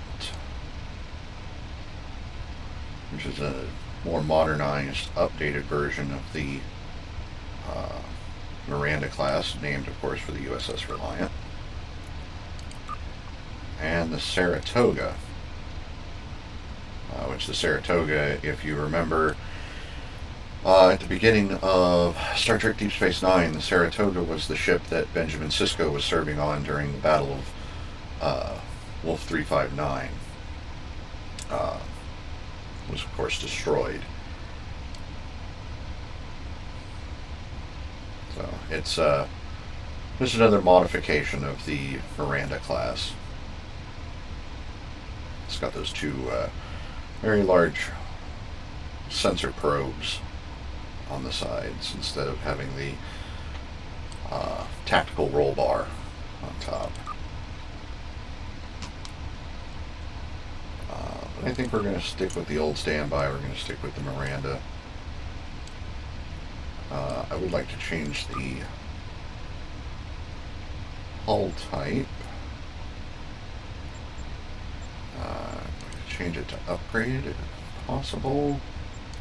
And the Windows type, go with type O. As for the interior,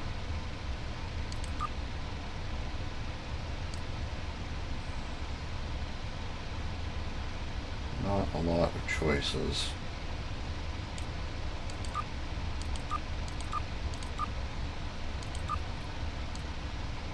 You see, we were already shown one interior layout, but this wasn't it. And I really wish you could get the one that was in the cutscene.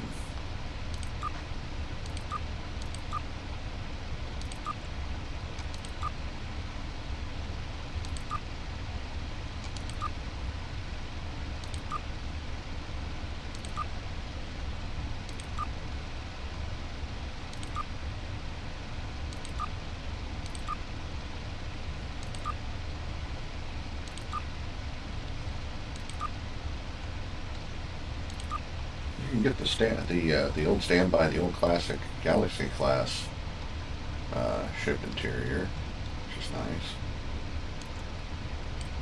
But I think we're just going to stick with what it's got. Layout, it is a small ship, so we're going to go with small interior. And that's that. Save the changes. And exit. Now, having done all that, yeah, it's a great ship. But having done all that, we're still going to stick with the Miranda, but I have something. We'll go to ships.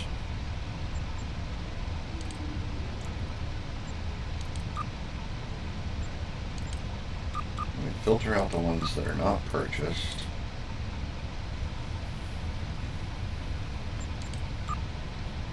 We have here, I have purchased the Reliant class Advanced Light Cruiser. It is a Tier 6 ship. Yeah.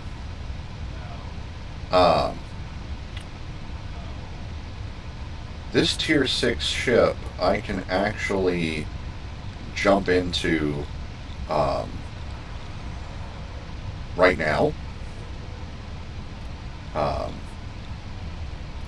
Because if you see here, it says the ship can be equipped upon completion of the tutorial, and its performance will improve throughout your leveling experience. So I can go ahead and I can drop this ship right now. So I'm going to do that. I'm going to claim this. There we go. And we're going to rename it.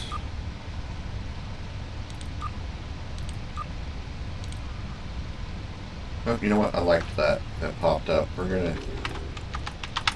name it the Braga.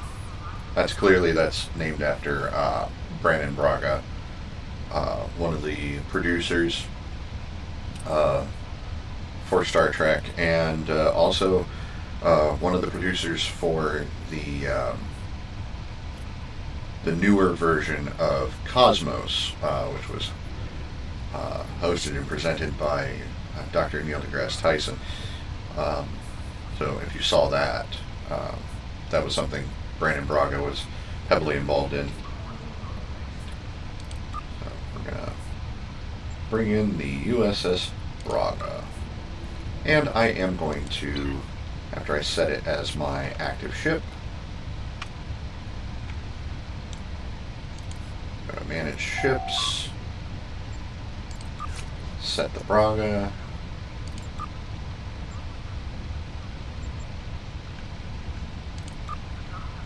Fine.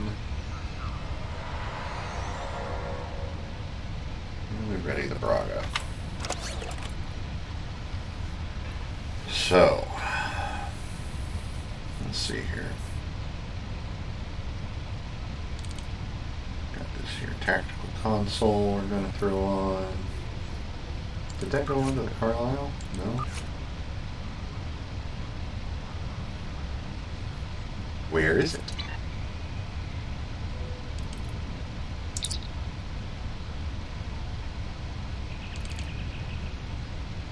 It just vanished.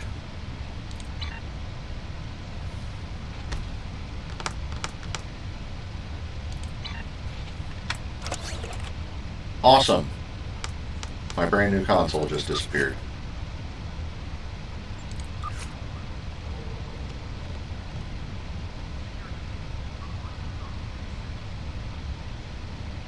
Okay. Whatever.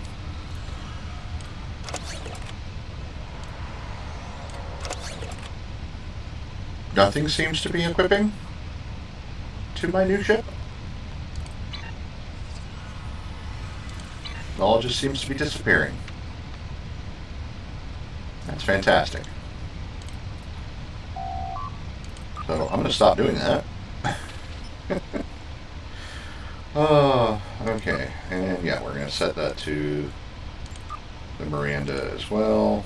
Upgrade that, or change that. Change that. Apply. Alright.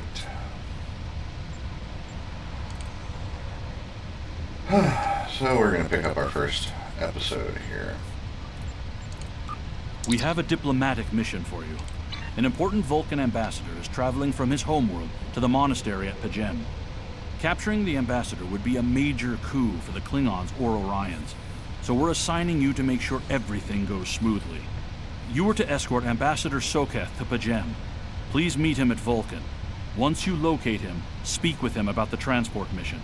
Do whatever is necessary to keep him safe. Okay. We'll get some nice stuff for that.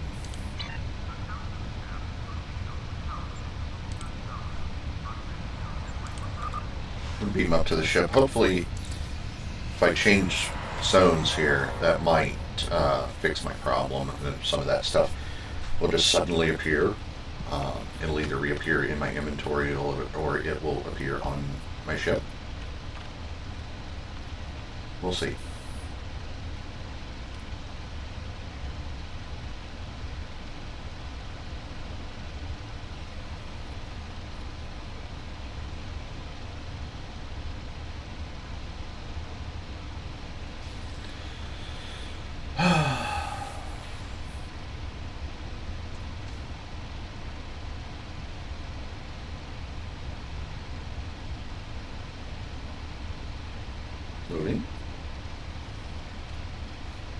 There we go. Alright. Soon as got. Yeah, there it is. It's all there. Okay. That's good. So, we're gonna throw some of this new stuff on. Actually, let's take a look here. Make some comparisons.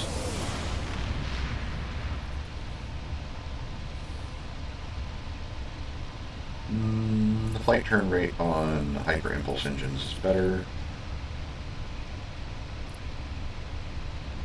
Warp factor on those is not going to change. The new deflector is better. Let's compare the weapons. So the ones with the little infinity symbol there, they're the ones that came on the ship. And they're the ones that are supposed to... They're supposed to upgrade as you level up. But they do so kind of... It's not even. It's not right. So, yeah, the new phasers are better, probably because they're uncommon quality. Let's take a look at the shields. Ah, see, that's better. This shield is better than that standard issue shield. So, sort the inventory there. Everybody's got their personal equipment. Okay. Let's hit the replicator here. Recycle some stuff. It's not going to cost, or it's not going to give me anything, but it gets it out of my inventory. And just get rid of all of this standard issue stuff.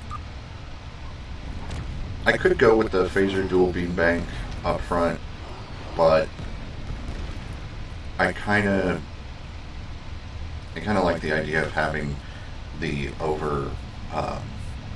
overlapping arcs of fire on the sides, so we're not going to do that.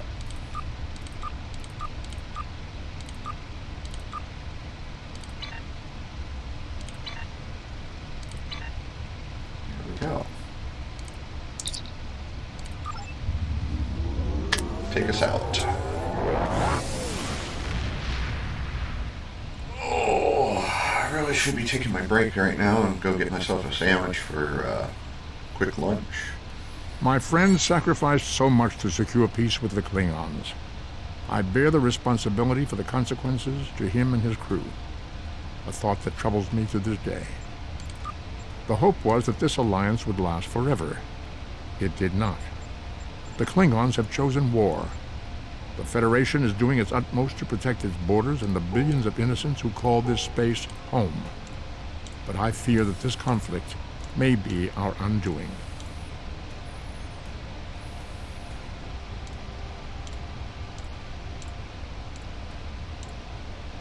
Okay. So, I want to change up where everybody is on the bridge.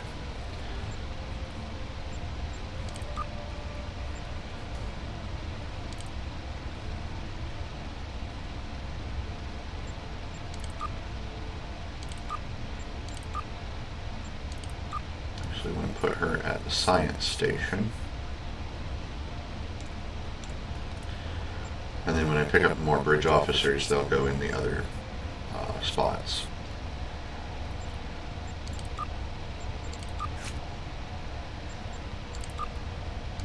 Can't promote any of these people yet, but we'll get to that. Alright.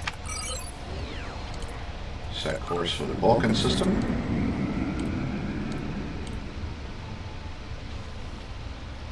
At a leisurely warp 5.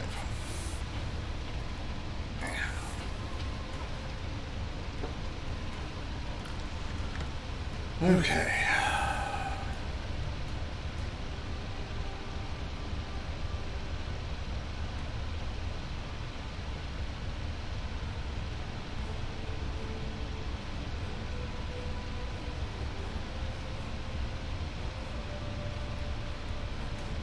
Almost there.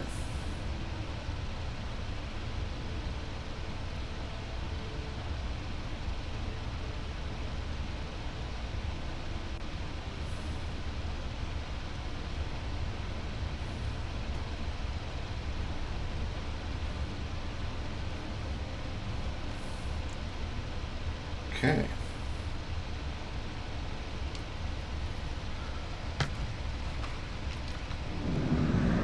It got me to the system, but not to where I needed to go. Oh, auto-navigate, you so funny. Alright, before I head in there, I'm going to go take a quick break. I'm going to go grab myself a sandwich and a drink, and I will be right back. Shouldn't take me more than 5 minutes, probably less than that, so bear with me. I will be right back.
And I am back.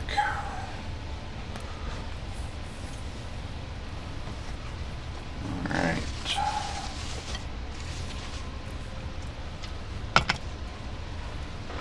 Enter the Vulcan system. Here we go.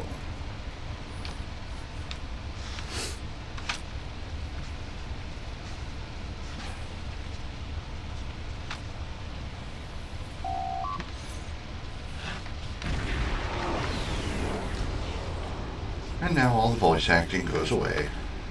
Not entirely. Captain, we have arrived at the Vulcan system. I took the liberty of contacting the ambassador's aide when we arrived.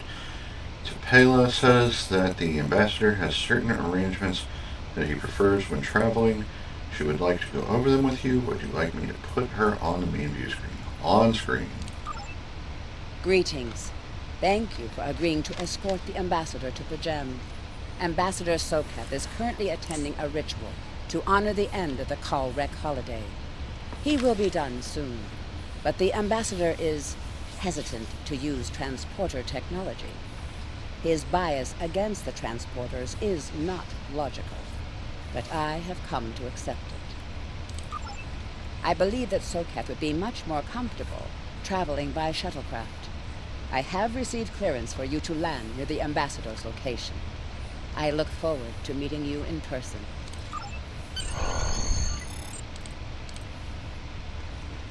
Yeah, that's not suspicious at all.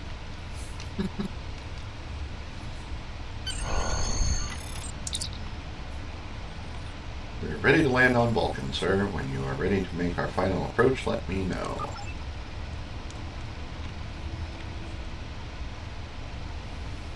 Just take a look around the inside of the shuttle here. Kind of foggy.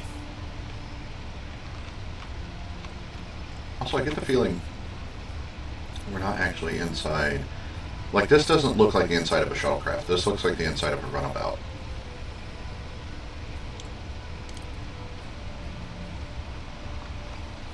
Starfleet shuttlecraft. This is Vulcan Orbital Control. You are cleared to land at the requested coordinates. Welcome to Vulcan. Please enjoy your stay.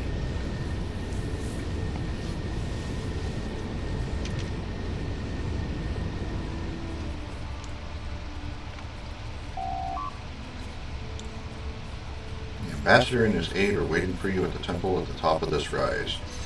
We'll speak to them there and find out if the ambassador needs anything else from us before we depart for Pajem.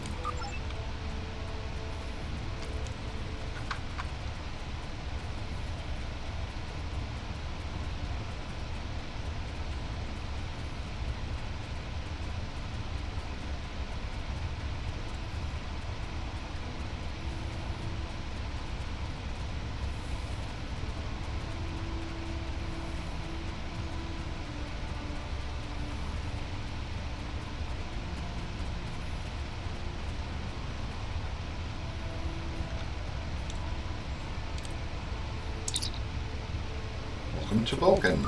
Captain, I regret to inform you that we have come to an impasse in completing your mission. Allow me to explain. As you know, Pajem is sacred to the Vulcan people, and access to it is strictly prohibited. Ordinarily, this would not present any difficulty, but Savin, the leader of the order that maintains the monastery, has chosen this moment to illogically refuse to grant Ambassador Soketh permissions to meet with the abbot at Pajem. This is most abnormal. Can this trip wait until Savin changes his mind?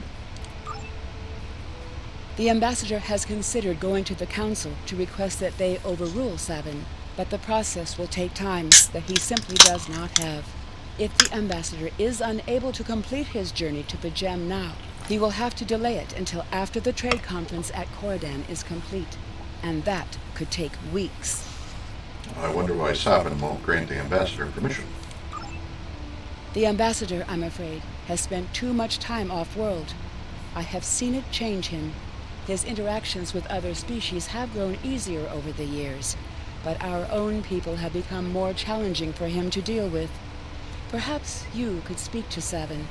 I know he has a great deal of respect for Starfleet, and you might have an easier time than he has in convincing him to grant the ambassador's request. Let me speak to Savin then.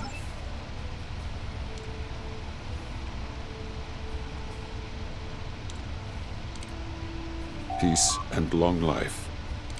Do you seek knowledge of the ancestors? Soketh says you won't permit him to visit Pajem. Soketh accuses me of abandoning logic, but he is the one refusing to explain his reasons for wanting to go to Pajem. The planet is sacred. Our ancestors walked those paths. They found understanding and serenity in its quiet. When I am at Pajem, I feel more at peace than any place else in the galaxy. Pajem has been touched by outside influences in the past. The Federation is at war. Now more than any other time, We must protect this refuge. Do you seek knowledge of the ancestors? We're going to skip the history lesson. Is there any way I can persuade you to allow Soka to visit Pajem? I will permit it if you will pledge to me, on your honor as a Starfleet officer, that you will protect Pajem from harm. Sokath says his reasons for wanting to speak to the abbot are private. I will accept that, but only if you are with him. I know I can trust Starfleet. Please, protect Pajem from any who would violate its sanctity.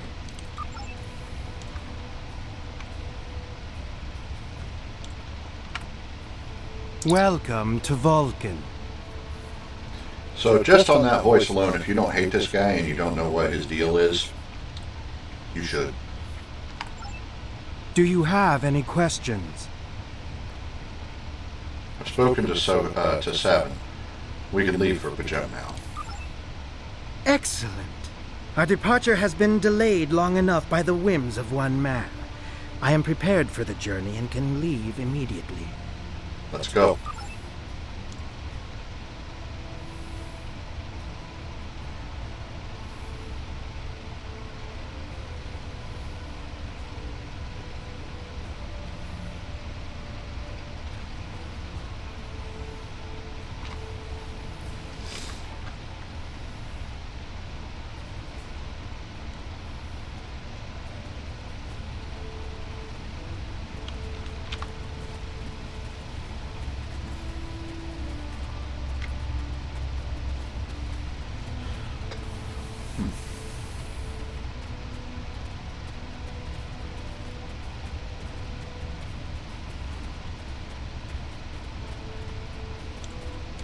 It's a wonderful landscape, isn't it?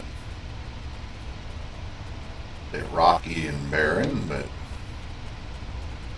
it's interesting.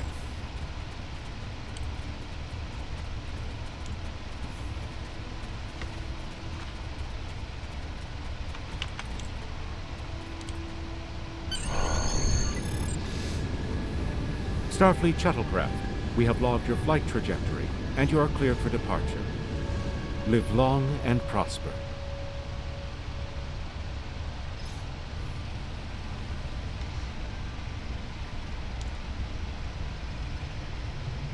So yeah, there used to be a dialogue here with the ambassador,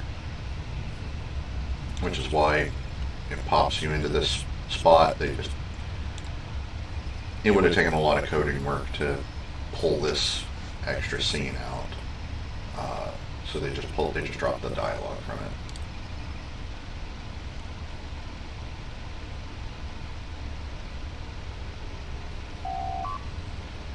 Ambassador Sokath has retired to his quarters. You can leave the system whenever you like. Get us out of here.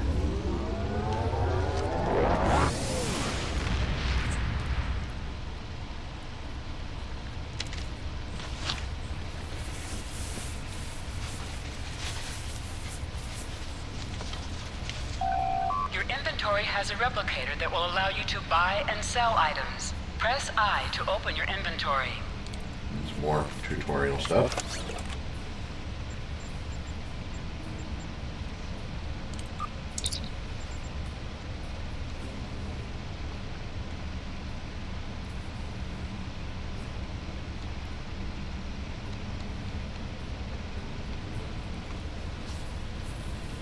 The cream soda. There was a Star Trek Adventures RPG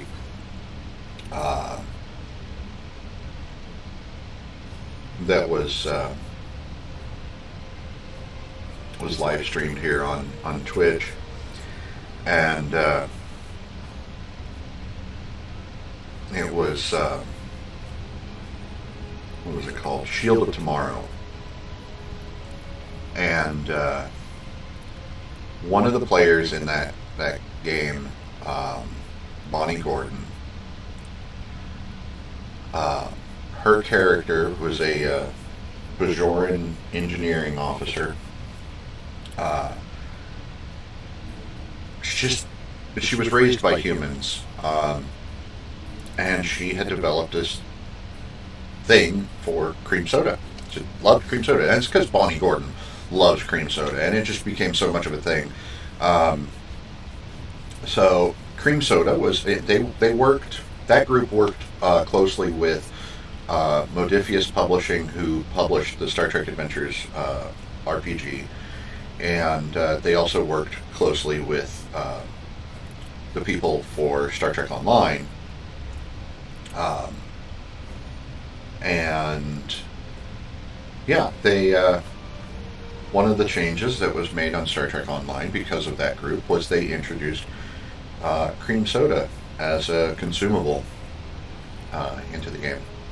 So there's also a trick with tribble breeding, where you could breed a special cream soda tribble.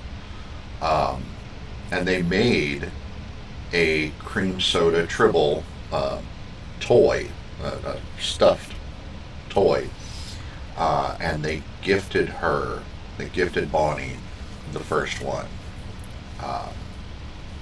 So it was really cool. It's been a few years since that happened. And of course, all of these things have, some kind of a story behind them. Excuse me a moment.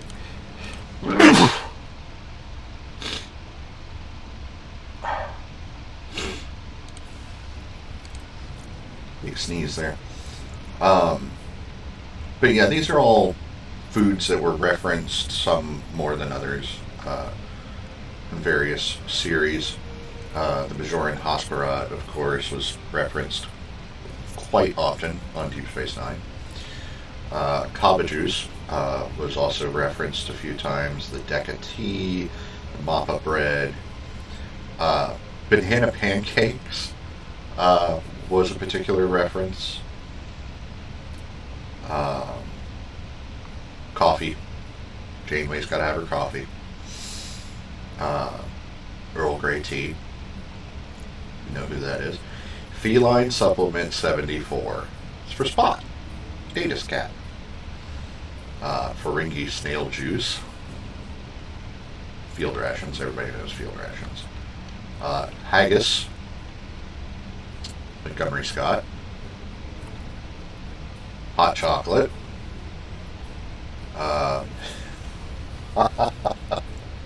Hot chocolate. That was what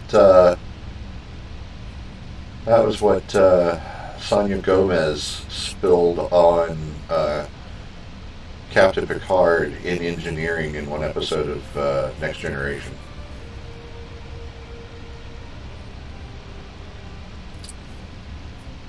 Of course it did.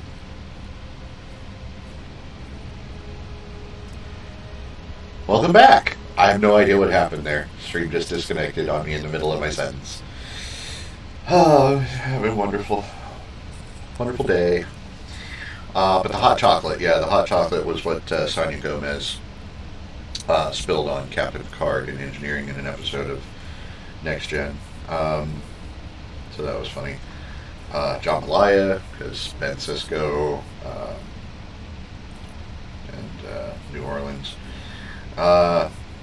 The Roctogino, which was everybody's caffeinated beverage of choice on Deep Space Nine for some reason. Klingon Targ milk. Prune juice. It's a warrior's drink. Root beer. There was that lovely exchange between Quark and Garrick.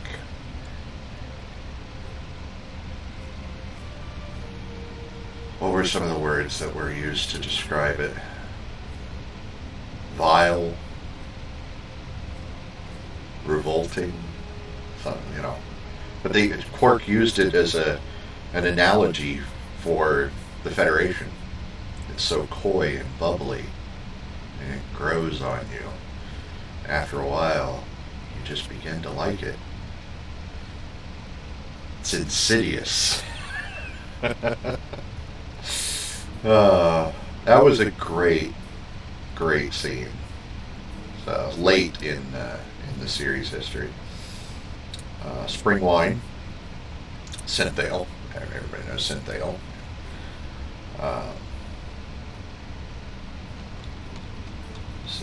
Synthahol. No real alcohol coming out of the replicator. So, anyway, we're done with that. That's another thing. I could transwarp to my destination rather than navigating to it at warp 5, but it's right there. So there's really no reason to do that. Plus, when the destination is a little more distant, it gives me more time. I can talk to you about stuff. Sir, I'm picking up an unusual energy reading in the system. We should scan the system before we take the ambassador to the surface. Agreed. Sensors on maximum.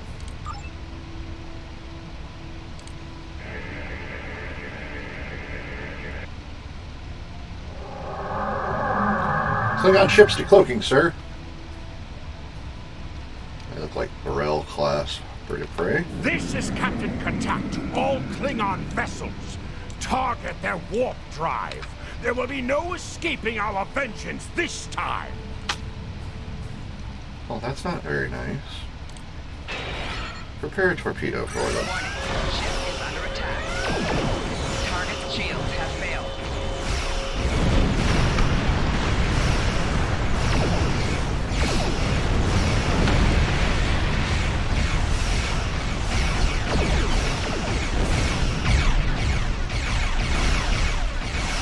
Full power to the engines.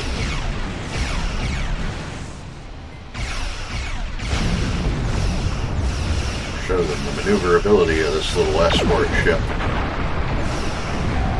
Target's shields have failed.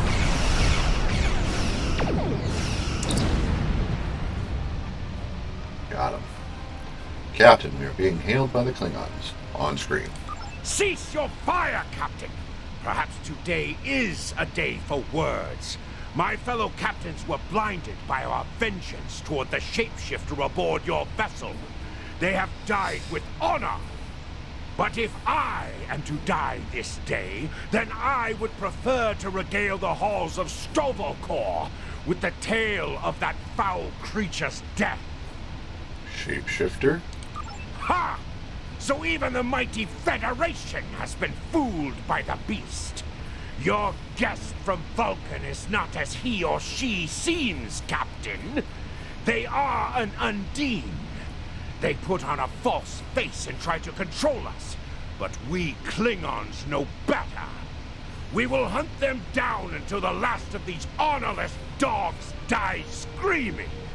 An Undine? Have you any proof? Proof? Pah! Allow me to stick a blade in its belly while I look it in the eye while it dies.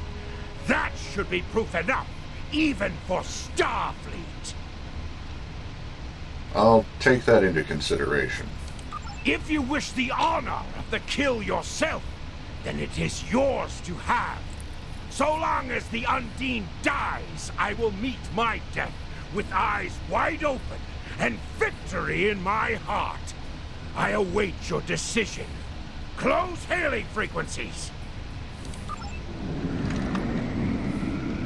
Opinions?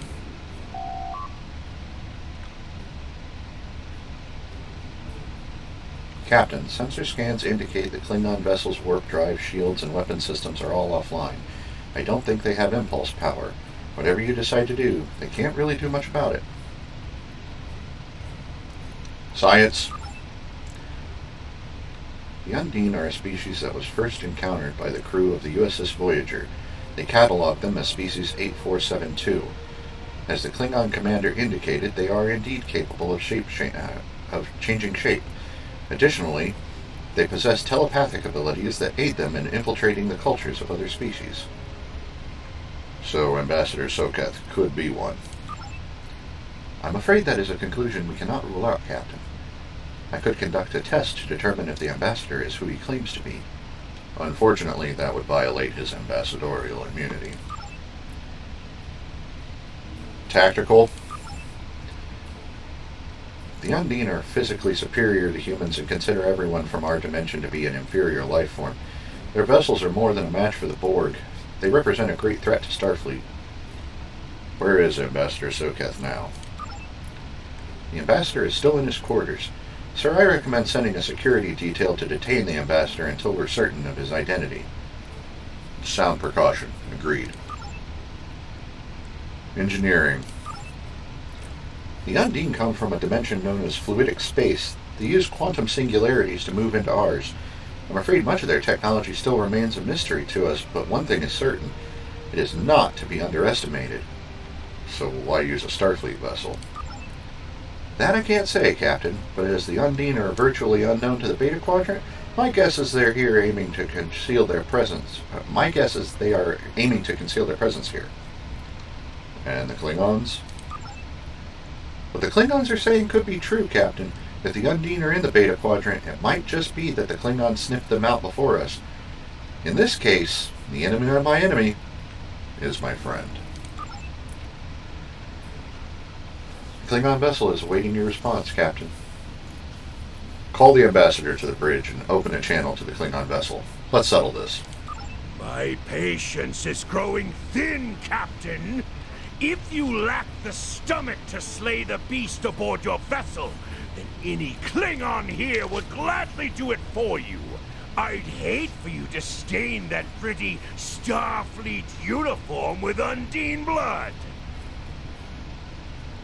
Very generous, but unnecessary.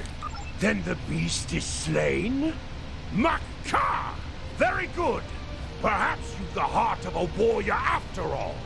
Let me look upon our enemy, and tonight we will dine together as warriors and drink to the honored dead.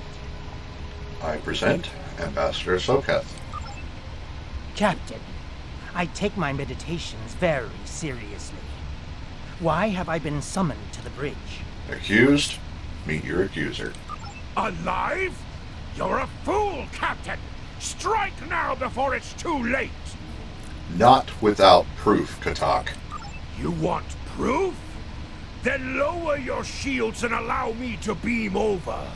Once the Undine's blood coats my blade, you'll see it for what it truly is. A Grint hound in Tark's clothing. Ambassador, allow me to explain. There's no need, Captain. The situation is not difficult to unravel. My concern lies in the logic of you entertaining this Klingon's meritless claim. Meritless, but not unreasonable. A most illogical conclusion. Allow us to examine the facts, Captain. You have a crippled Klingon vessel, whose captain has made unsubstantiated claims that I am an Undine, a species that is known to both the Federation and the Klingon Empire as a considerable threat. Thus, a reasonable consideration. Potentially, but only if a great many other factors were to be true. Is it not much more likely that the Klingons have, in the face of defeat, instead sought to exploit Starfleet's desire for peaceful resolutions to conflict in order to repair their vessel and renew their assault? Status of the Klingon vessel. Weapons inoperable. Warp drive is still offline. Wait. I'm detecting an energy surge. They're engaging their cloaking device. Red alert. Lock weapons. A true warrior strikes without mercy, Captain. I only hope to teach you this lesson personally before the Undine does.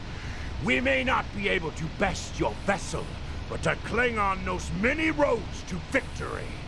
The beast may have evaded my vengeance for now, but I can still ruin its plans here at Pajem. Fire! I've lost them on sensors, Captain. They're gone. Scan the area. Captain, I'm detecting energy signatures on Pajem's surface. They're in the vicinity of the monastery. They appear to be transporter signals. Life signs indicate they are Klingons. I'm taking an away team down. No, it's too dangerous. A wise precaution. Though I admit I am eager to see my people safe, I will await word until the monastery is secured. And Captain, Let not my journey here be for naught. Away team to Transporter 1.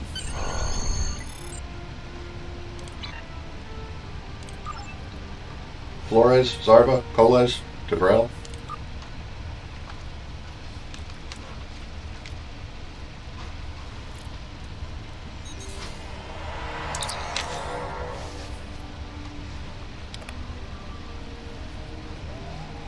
Captain, we need to secure the area and then make our way toward the monastery, which is located at the top of the hill. I'm reading multiple Klingon patrols between us and the main building, sir. Recommend we proceed with caution. Stay alert. We need to find the monks.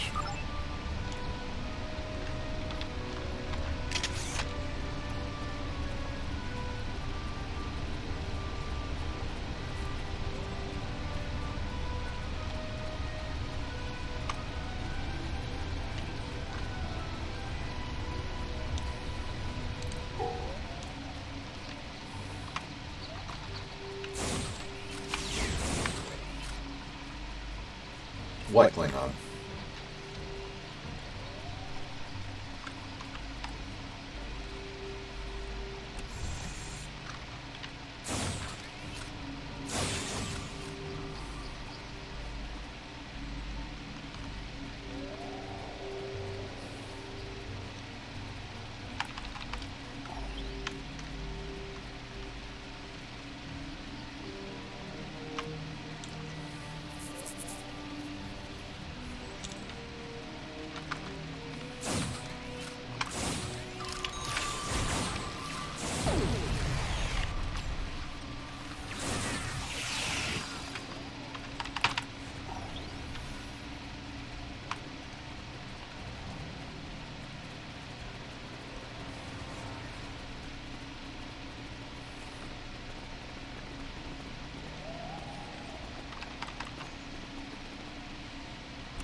Come on.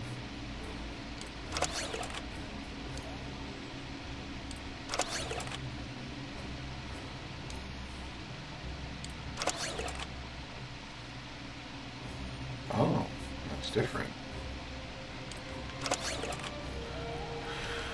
All right then.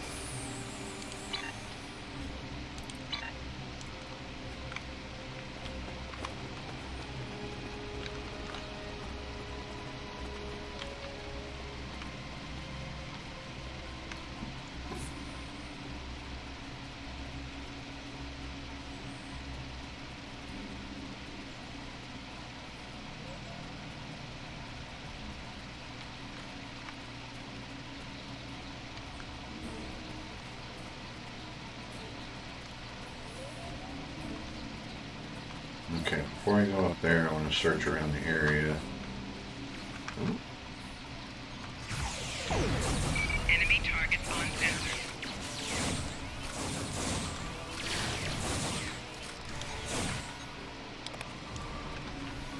We good? Did we get him? Yeah, we got him.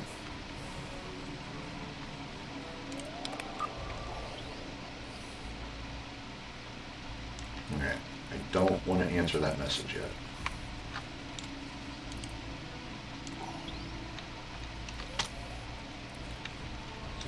crate over there I'd like to get.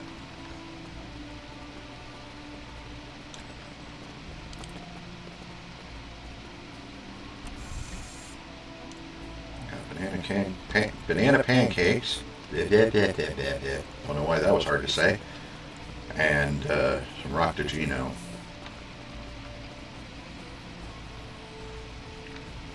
Now I want to check this side.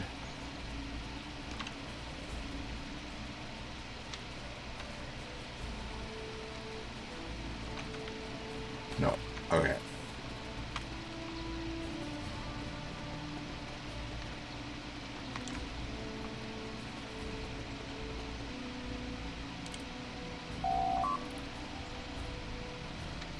Sir, we're receiving an alert from Vulcan.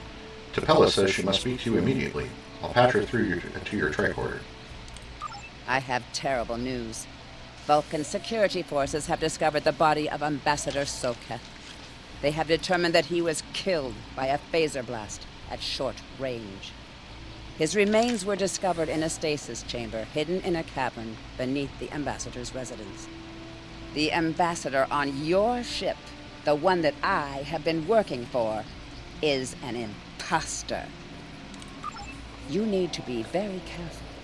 This imposter was able to fool Soketh's closest associates for months.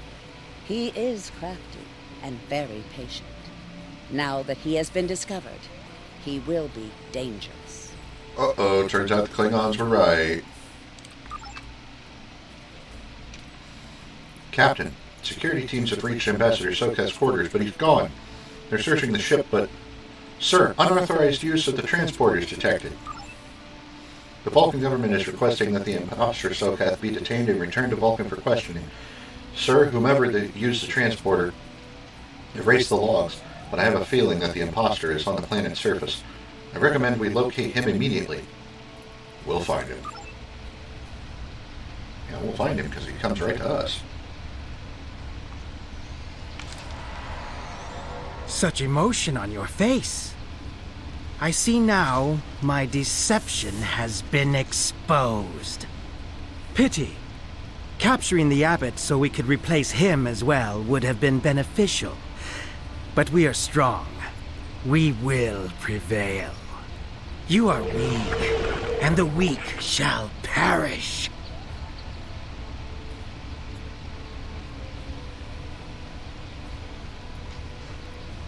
Oh boy.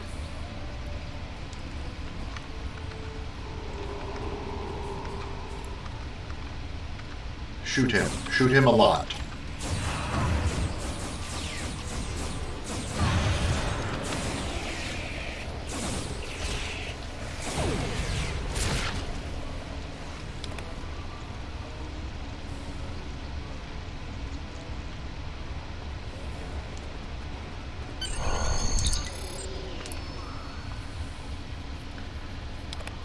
Recommend we return to the Braga and search for the Undine ship.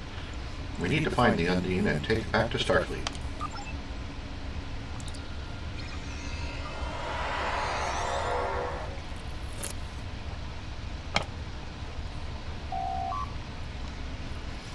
Captain, there's an Undine ship on intercept course.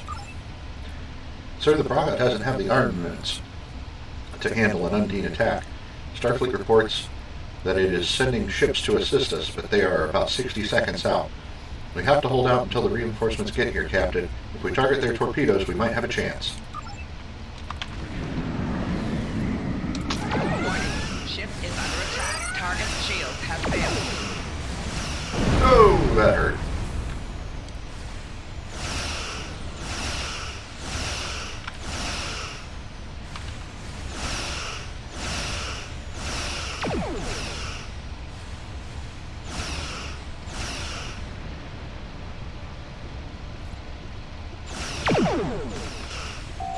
Target's shields have failed.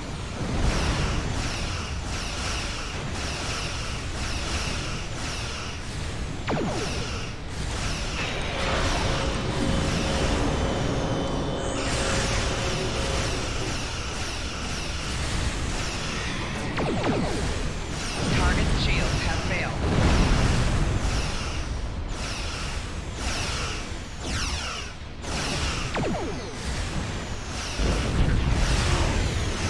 they are.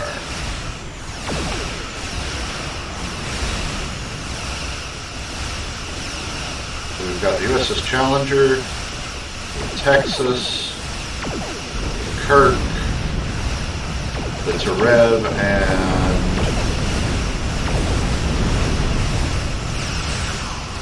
the Rideout.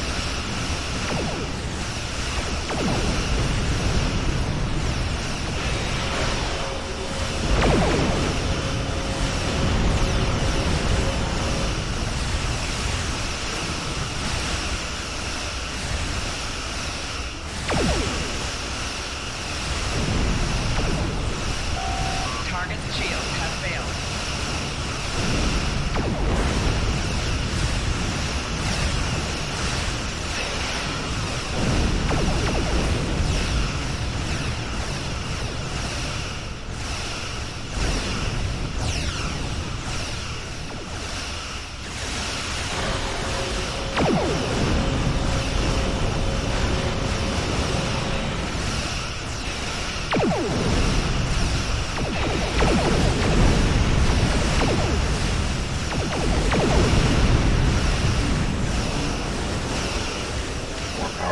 Shields.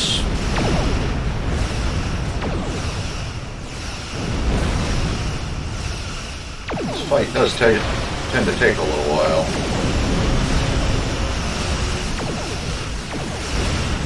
Target's shields have failed.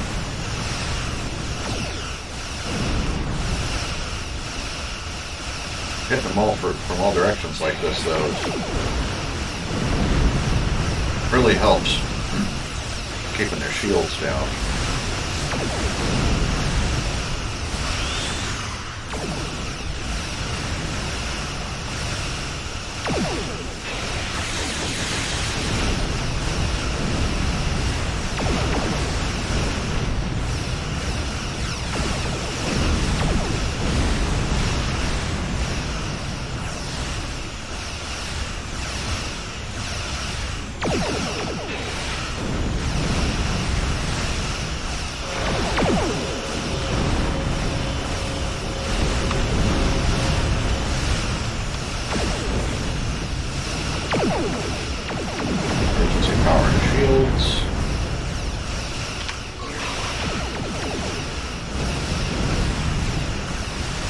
Let him have it.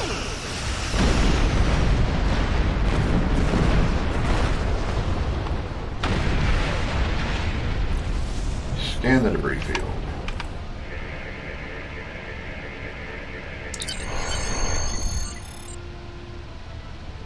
Incoming message. Incoming message from the USS Challenger, Captain. This is Captain LaForge of the USS Challenger. Glad to see we made it here in time to lend you a hand. Perhaps you'll return the favor someday. LaForge out.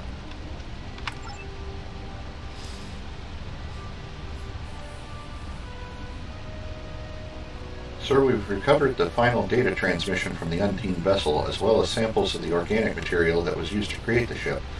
We need to get all of this back to Starfleet Intelligence. They may be able to decrypt the message and tell us more.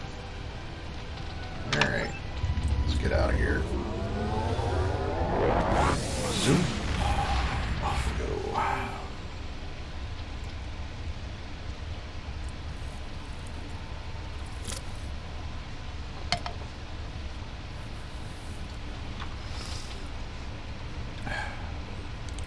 The ambassador was an Undine?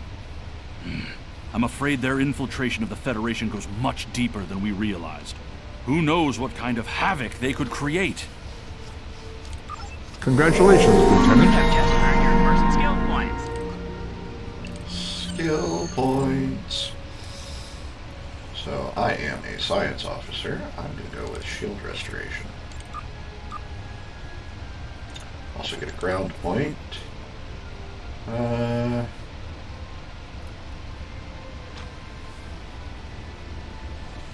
Kit performance expert. And I can either get medical tricorder 3 or Dilovine 3. I'm going to go with medical tricorder 3.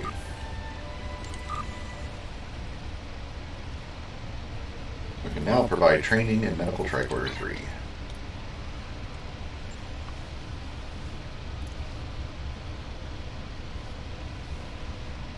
Alright.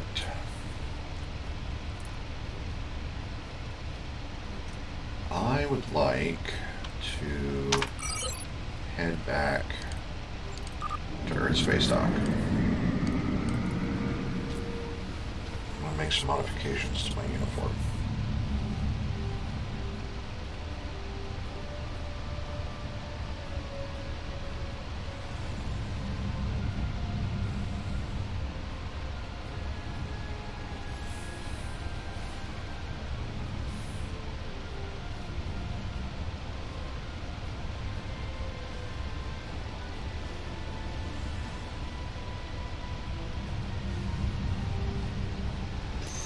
Still plodding along at Warp 5.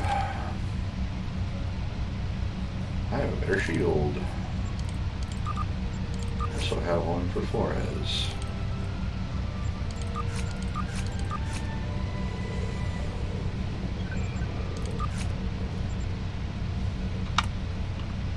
And a better torpedo.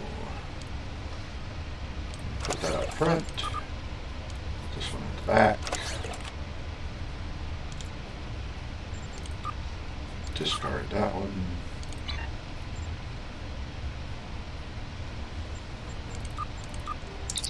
Sort all that. Recycle. We could recycle a lot of that stuff too. But I'm not going to. Another small shield battery. Enter the system. Alright.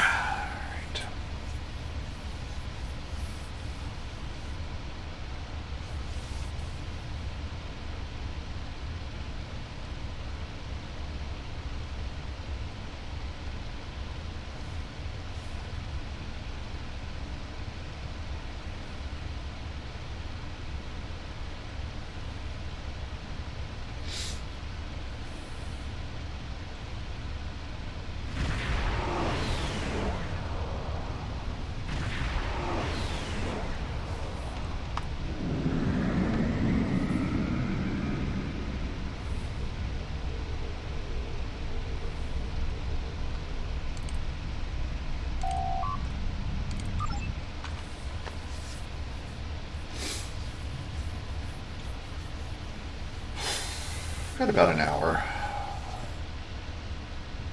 So, sure that's plenty of time to get some more stuff done.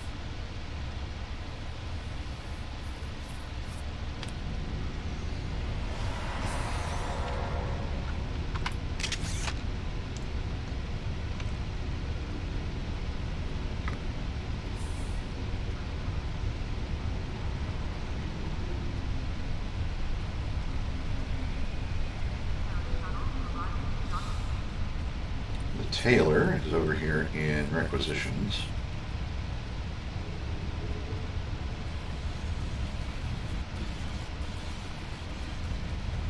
Uniform supply. And go figure. Hello. You can alter your uniform and look here. The Taylor is a Cardassian. Yeah, they didn't do that on purpose, did they? Alright.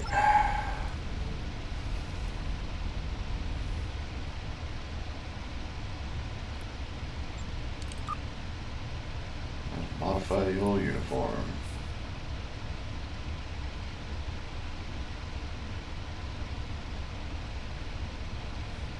Maybe. There we go.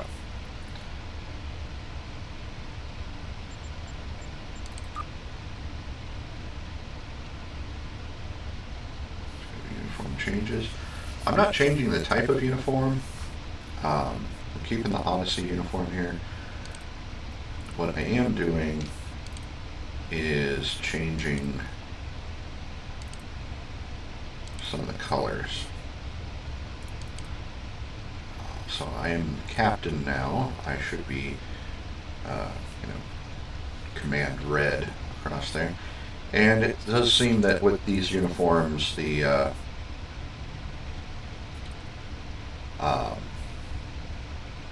shoulders are white with the captains. So, emblem.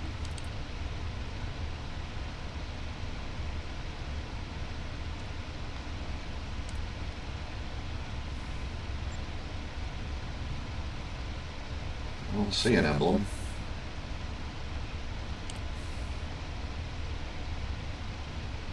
Oh, because it didn't actually go on there. It doesn't seem to be actually applying anything. That's annoying. That's why I said even there.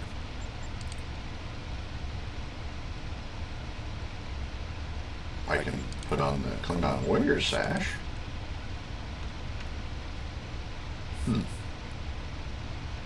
Now, never mind. Even though you can't see my rank, because it's under all that beard.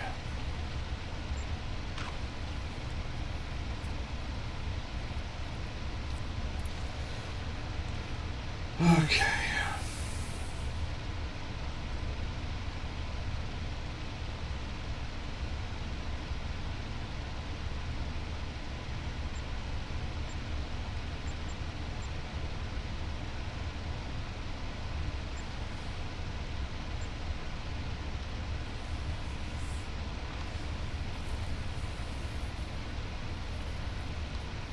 I don't need to change anything else. Oh, that's not true. The belt. The belt could use a change. Change that to gold.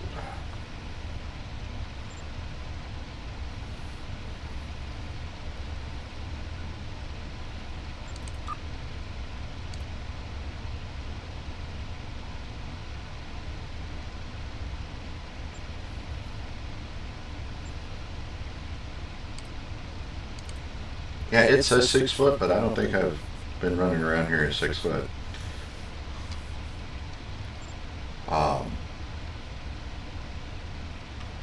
This idea that Tellarites should be short came from the original series, where the first Tellarites that were ever shown in the episode, I think it was Journey to Babel. The guys playing the Tellarites were short. Now, granted, they were paired up on screen with Mark Leonard, who was not short. Definitely could not be described as short.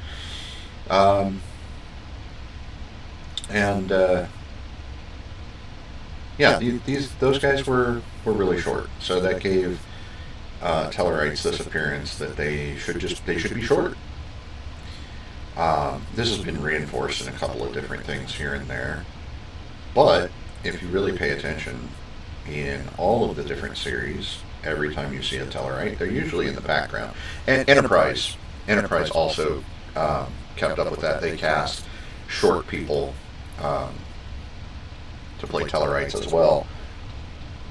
But in more recent series, like Discovery and Picard and Strange New Worlds, you'll see Tellarites. Sometimes they're in the background, sometimes they're in the foreground.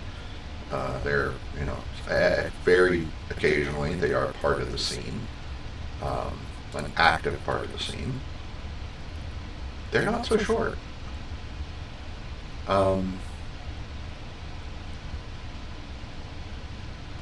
In Discovery, there was a short trek where Harry Mudd was captured by a Tellarite bounty hunter, and he wasn't short. Also in Discovery, in season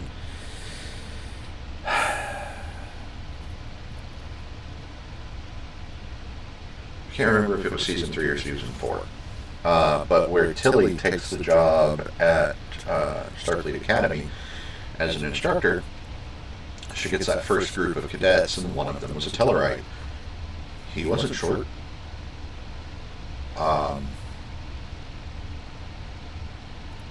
And in a recent episode of Strange New Worlds, there was a Tellarite in the background in the crew lounge aboard the Enterprise. He was just as tall as everybody else.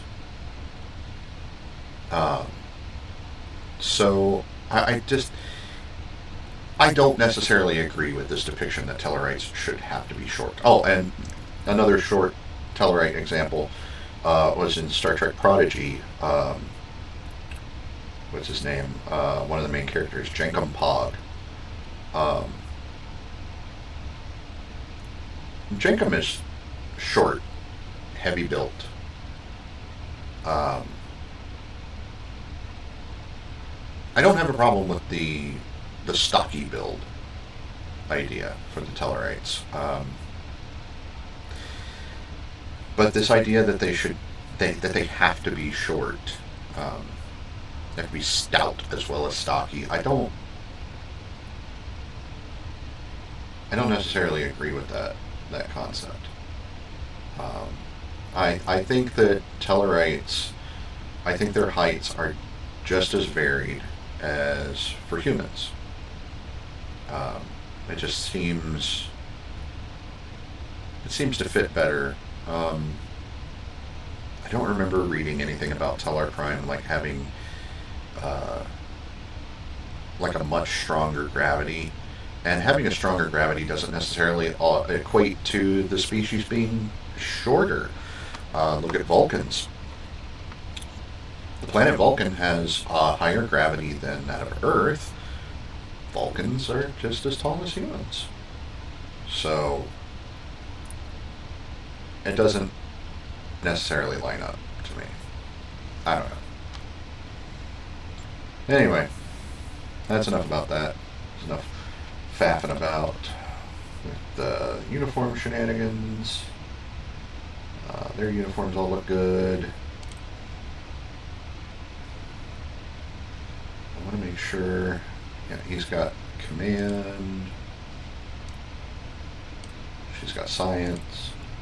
She's got engineering. She's got command. I just wanted to make sure that their comm badges were correct. Now you're looking sharp. Could see all his polygons for a second there.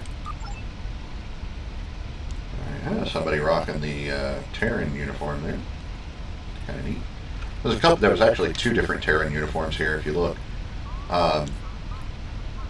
the female officer over here, she's got the. That is another. So we've got 3 Terran uniforms sitting here right now. We have the modern, the more modern Terran uniform on this person over here. Oh. And they happen to be somebody who is in a fleet that one of my characters is in. That's fantastic. And then we have this officer is in the classic TOS era Terran officer or Terran uniform, and then we have the Discovery Terran uniform. So that's neat. It's neat to see people doing that, you know, doing the different uniforms and stuff. I don't remember what all the uniforms I've got unlocked, but I've got a few. So, alright, well, we're done here. I'm going to pick up my next episode. We've got Stranded in Space. I've received a report there is a Bolian freighter that is overdue arriving at Earth space dock. It may need assistance. And of course, the rest of the dialogue is not voice acted. Go figure. That's fine.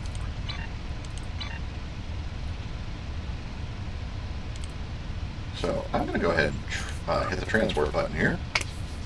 And it's going to take us directly to our mission destination. Or it should. To any ships in range, this is Dana Brott of the transport SS Azura. Please help. Warp core containment field down. Radiation flooding ship. Communications and life support failing. Cannot eject warp core. Need immediate evacuation and assistance. Please help us. Let's go. This is Starfleet. This is what we do.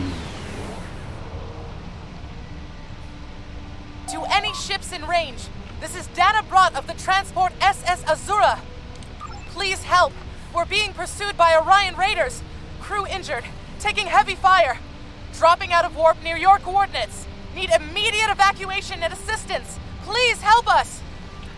To Brill, keep tracking that distress signal while I fix my hotbar again. I don't know why it automatically applies those. Alright, there we go.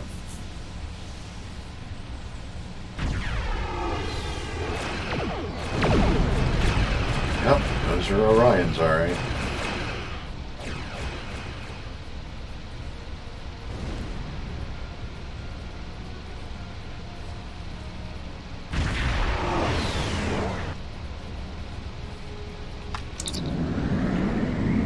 Sir, sensors are picking up several light attack craft on an intercept course.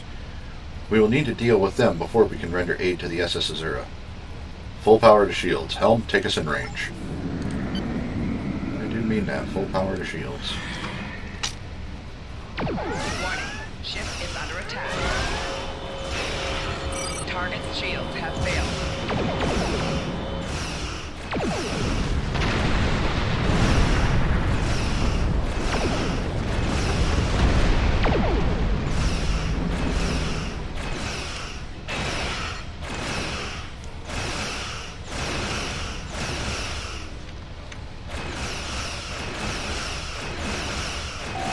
Target's shields have failed.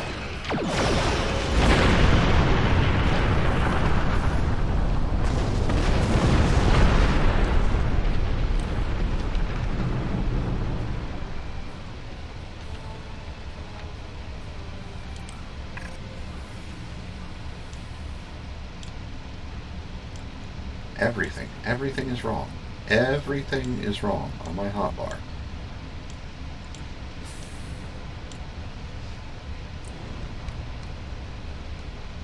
Warning.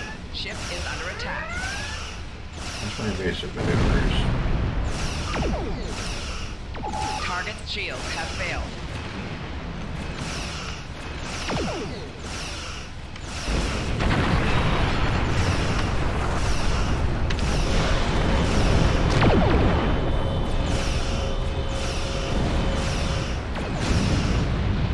Got him.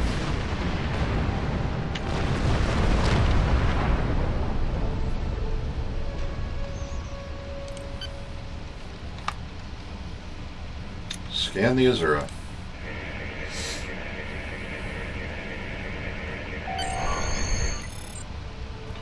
Captain, I'm detecting elevated radiation levels on the Azura.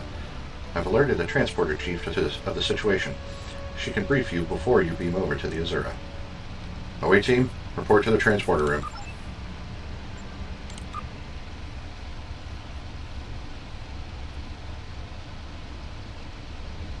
Are we having fun?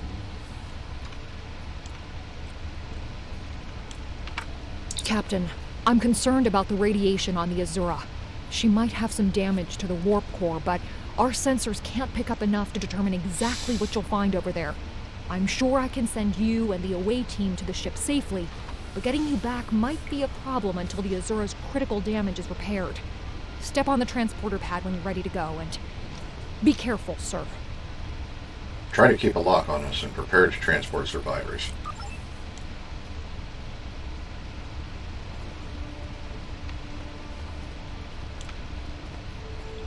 I have to make sure everybody's on the transporter pad, because I've done this mission before and transported over, because it's all on the same map. You see, that's the over here. That's the Azura. And then this is my transporter room here. So because it's all on the same map, I have transported over before without everybody on the pad. And I didn't get my whole team. As a matter of fact, one time I did this and I had nobody. I was there completely alone.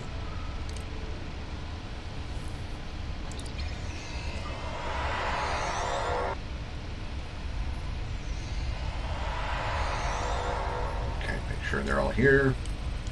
Good. I saw...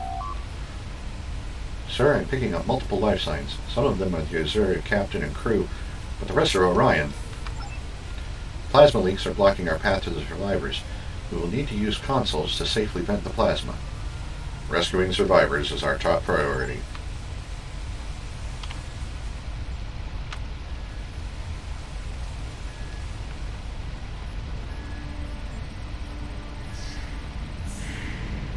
There's a plasma leak right there.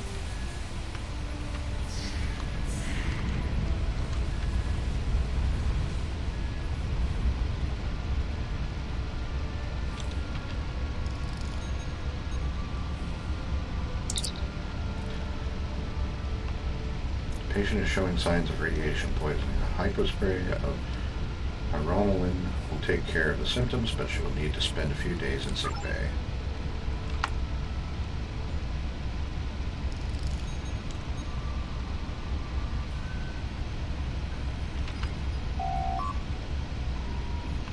Get to the transporter room.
Okay, one more of those.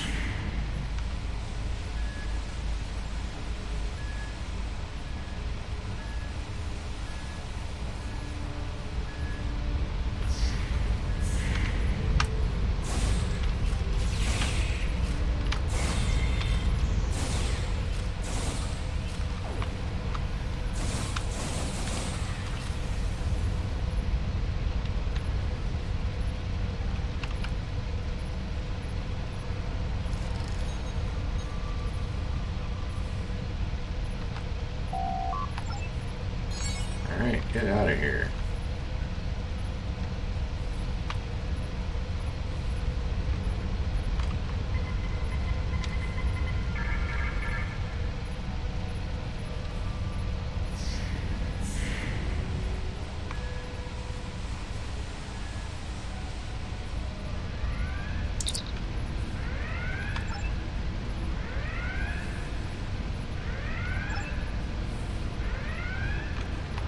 We hit an Orion ambush on our way to K7. We lost our weapons almost immediately, and then we took a direct hit near engineering. Our warp engine's magnetic antimatter containment field failed. We had no choice but to drop shields and use the power to try to stabilize the containment field. As soon as the shields were down, Orions boarded the ship. I'll never let those green pirates have the Azura. Please, take my crew to safety. I'll keep trying to stabilize the warp core. If I'm lucky, I can buy you some time.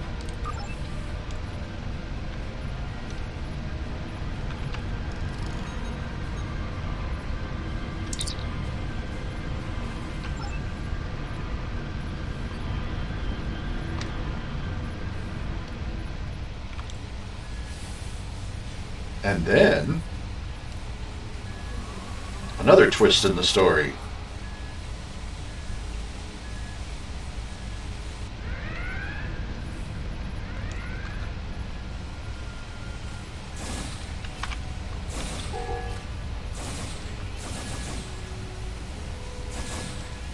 What the hell?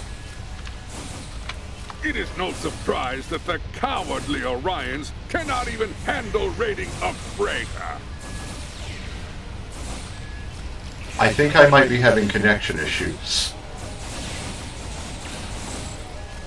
But their call for assistance has given us a chance for glorious combat. There we go. Really?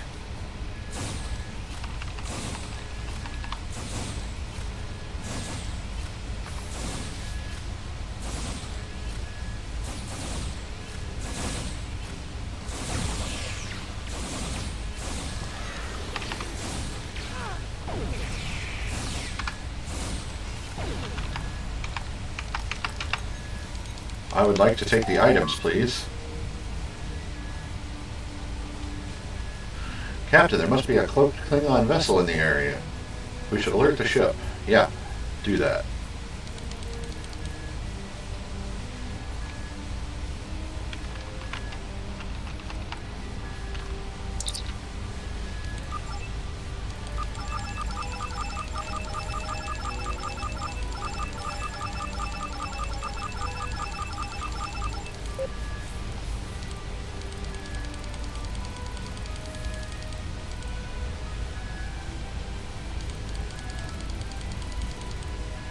It's not telling me that I have connection problems. But I think it's pretty clear I'm having a connection problem. Of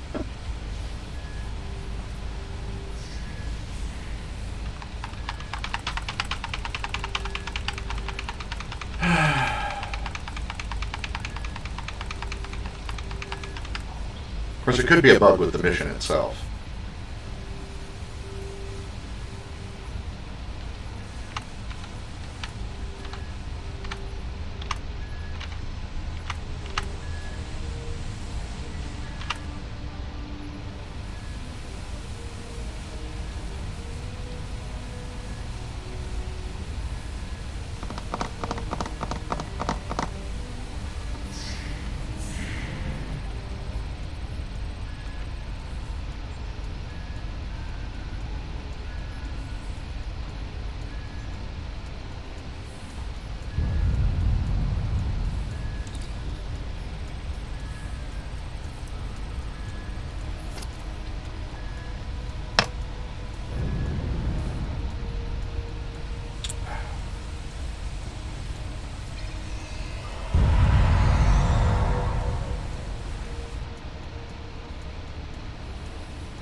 if I can finish this mission, I'm going to disconnect from the game and start it back up. But that really slow loading time there is not giving me a great deal of confidence.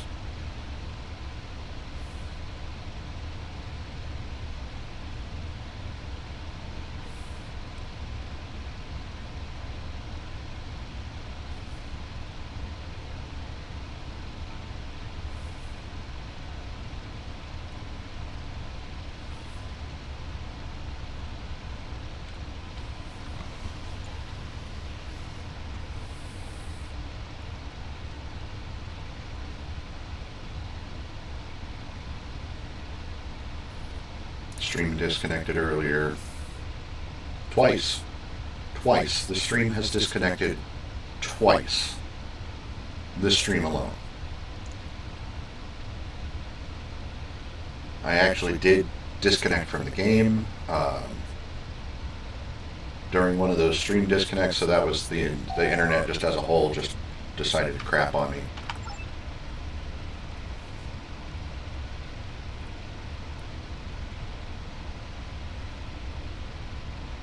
Leave now if you know it's good for you, Starfleet. We are taking this ship, her crew, and her cargo. The Azura and her crew are under Starfleet's protection.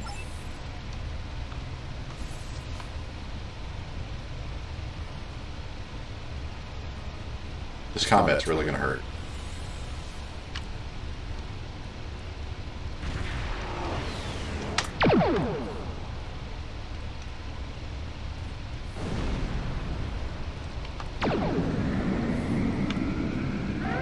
Warning, ship is under attack.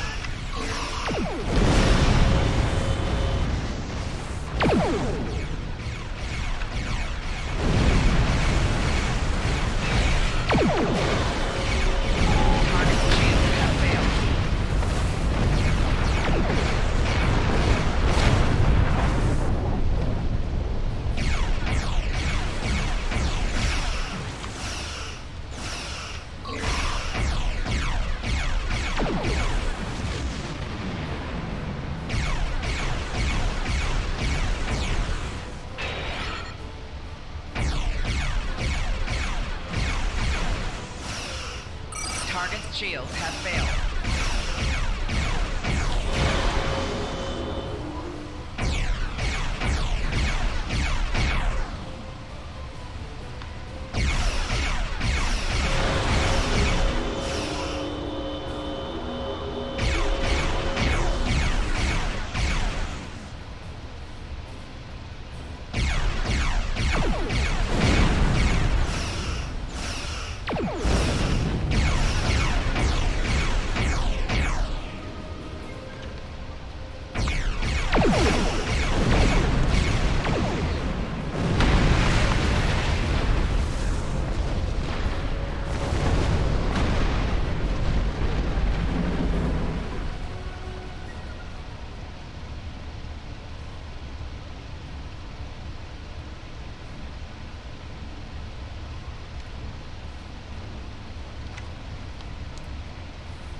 This is atrocious.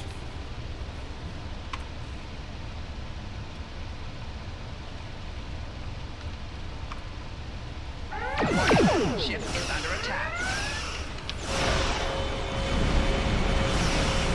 Target's shields have failed.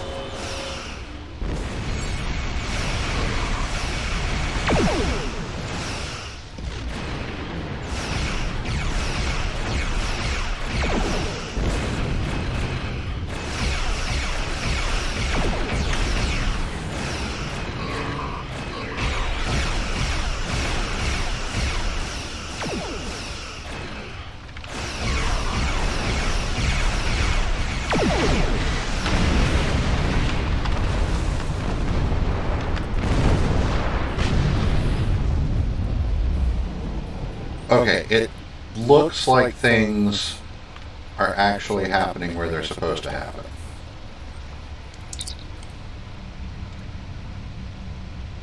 Captain, we need to get within range and try to get a transporter lock on Captain Brott.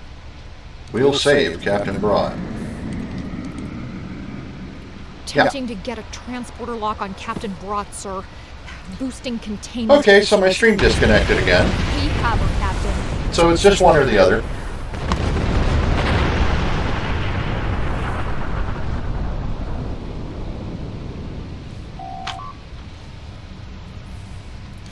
Just return to sector space. I don't feel like having extra dialogue.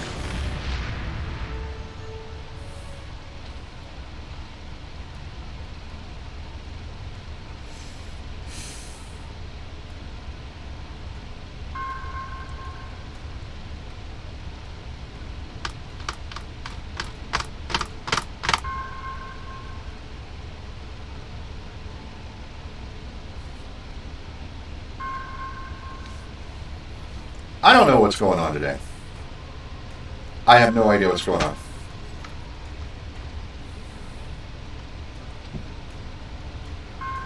This is not the first time streaming Star Trek Online. This is the first time streaming Star Trek Online, and it's acted like this. I've never had this kind of a connection issue with STO, and with streaming with STO. I'm used to having this kind of an issue when I do Elder Scrolls Online, which is why I haven't streamed Elder Scrolls Online in over a week, because everything is just constantly fighting for control of my connection. Yeah, I don't know what's going on. So I think until further notice, after today, I'm going to be just streaming offline games. I'm not going to be streaming anything that's online. So no Elder Scrolls Online, no Star Trek Online, and no D&D Online. Until I can figure out what the heck is going on with this stupid internet connection, because this should not be happening. According to everything I know about the connection that we have here, it's supposed to be, a high-speed internet, best package, one of the best packages they have, and today has just not showed that. So either there's something wrong with their system, or somebody's got some wrong information somewhere. But it is 4:30.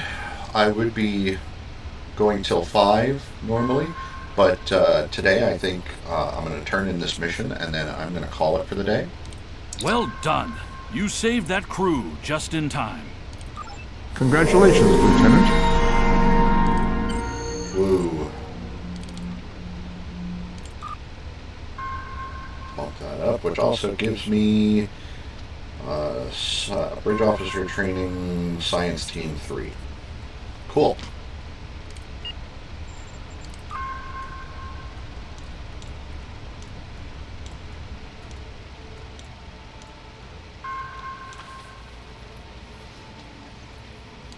Alright.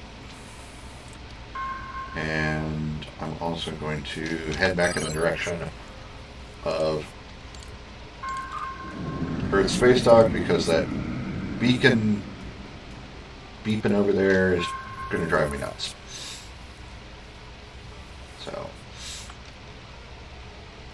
I need to keep going. I didn't hear it for a second there. I thought it got better. It did not.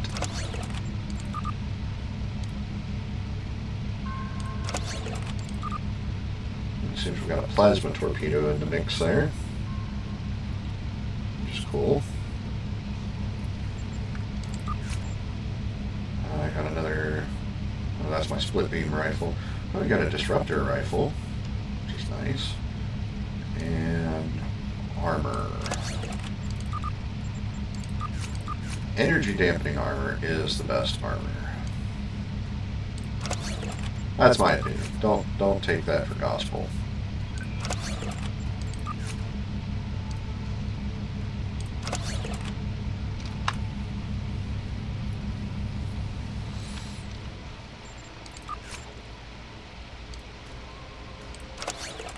And it seems we've got an engine battery as well. Discard that, discard that. Sort. Okay.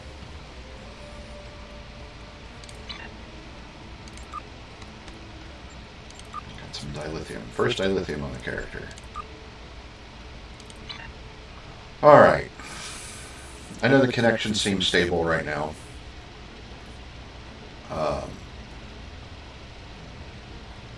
But I don't really feel like waiting on it to decide to suddenly drop again.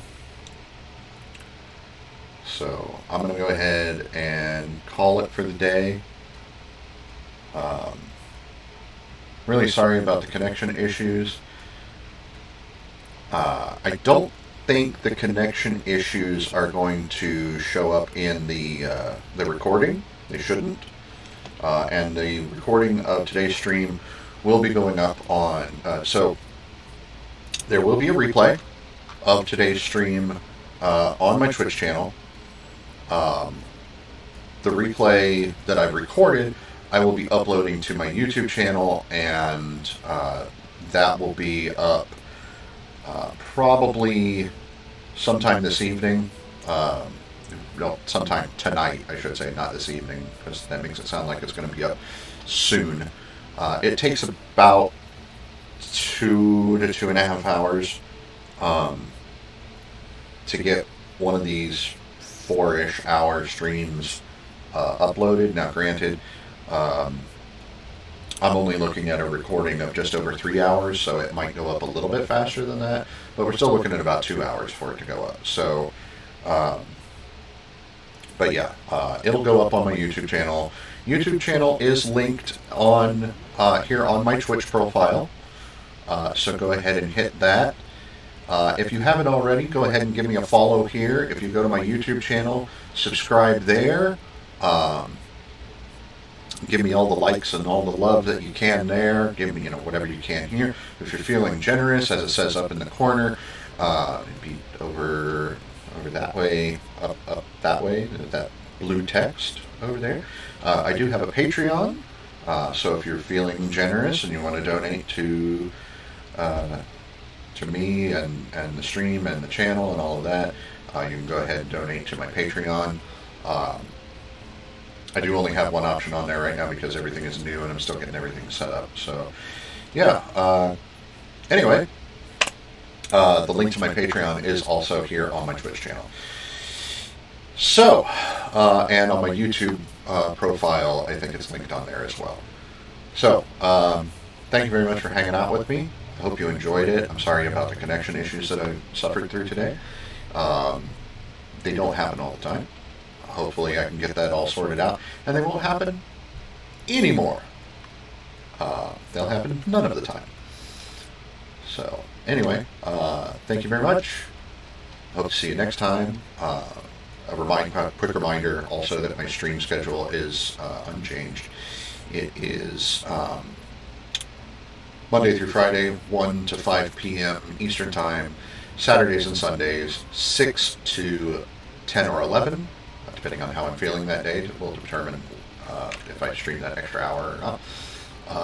PM Eastern Time as well. So yeah, like I said, hope to catch you next time. Tomorrow, I'm thinking I'm probably going to stream... Probably jump back to Final Fantasy on the Game Boy Advance. So we'll pick up on that. Anyway, like I said, thank you for joining me, and I'll see you next time. Goodbye.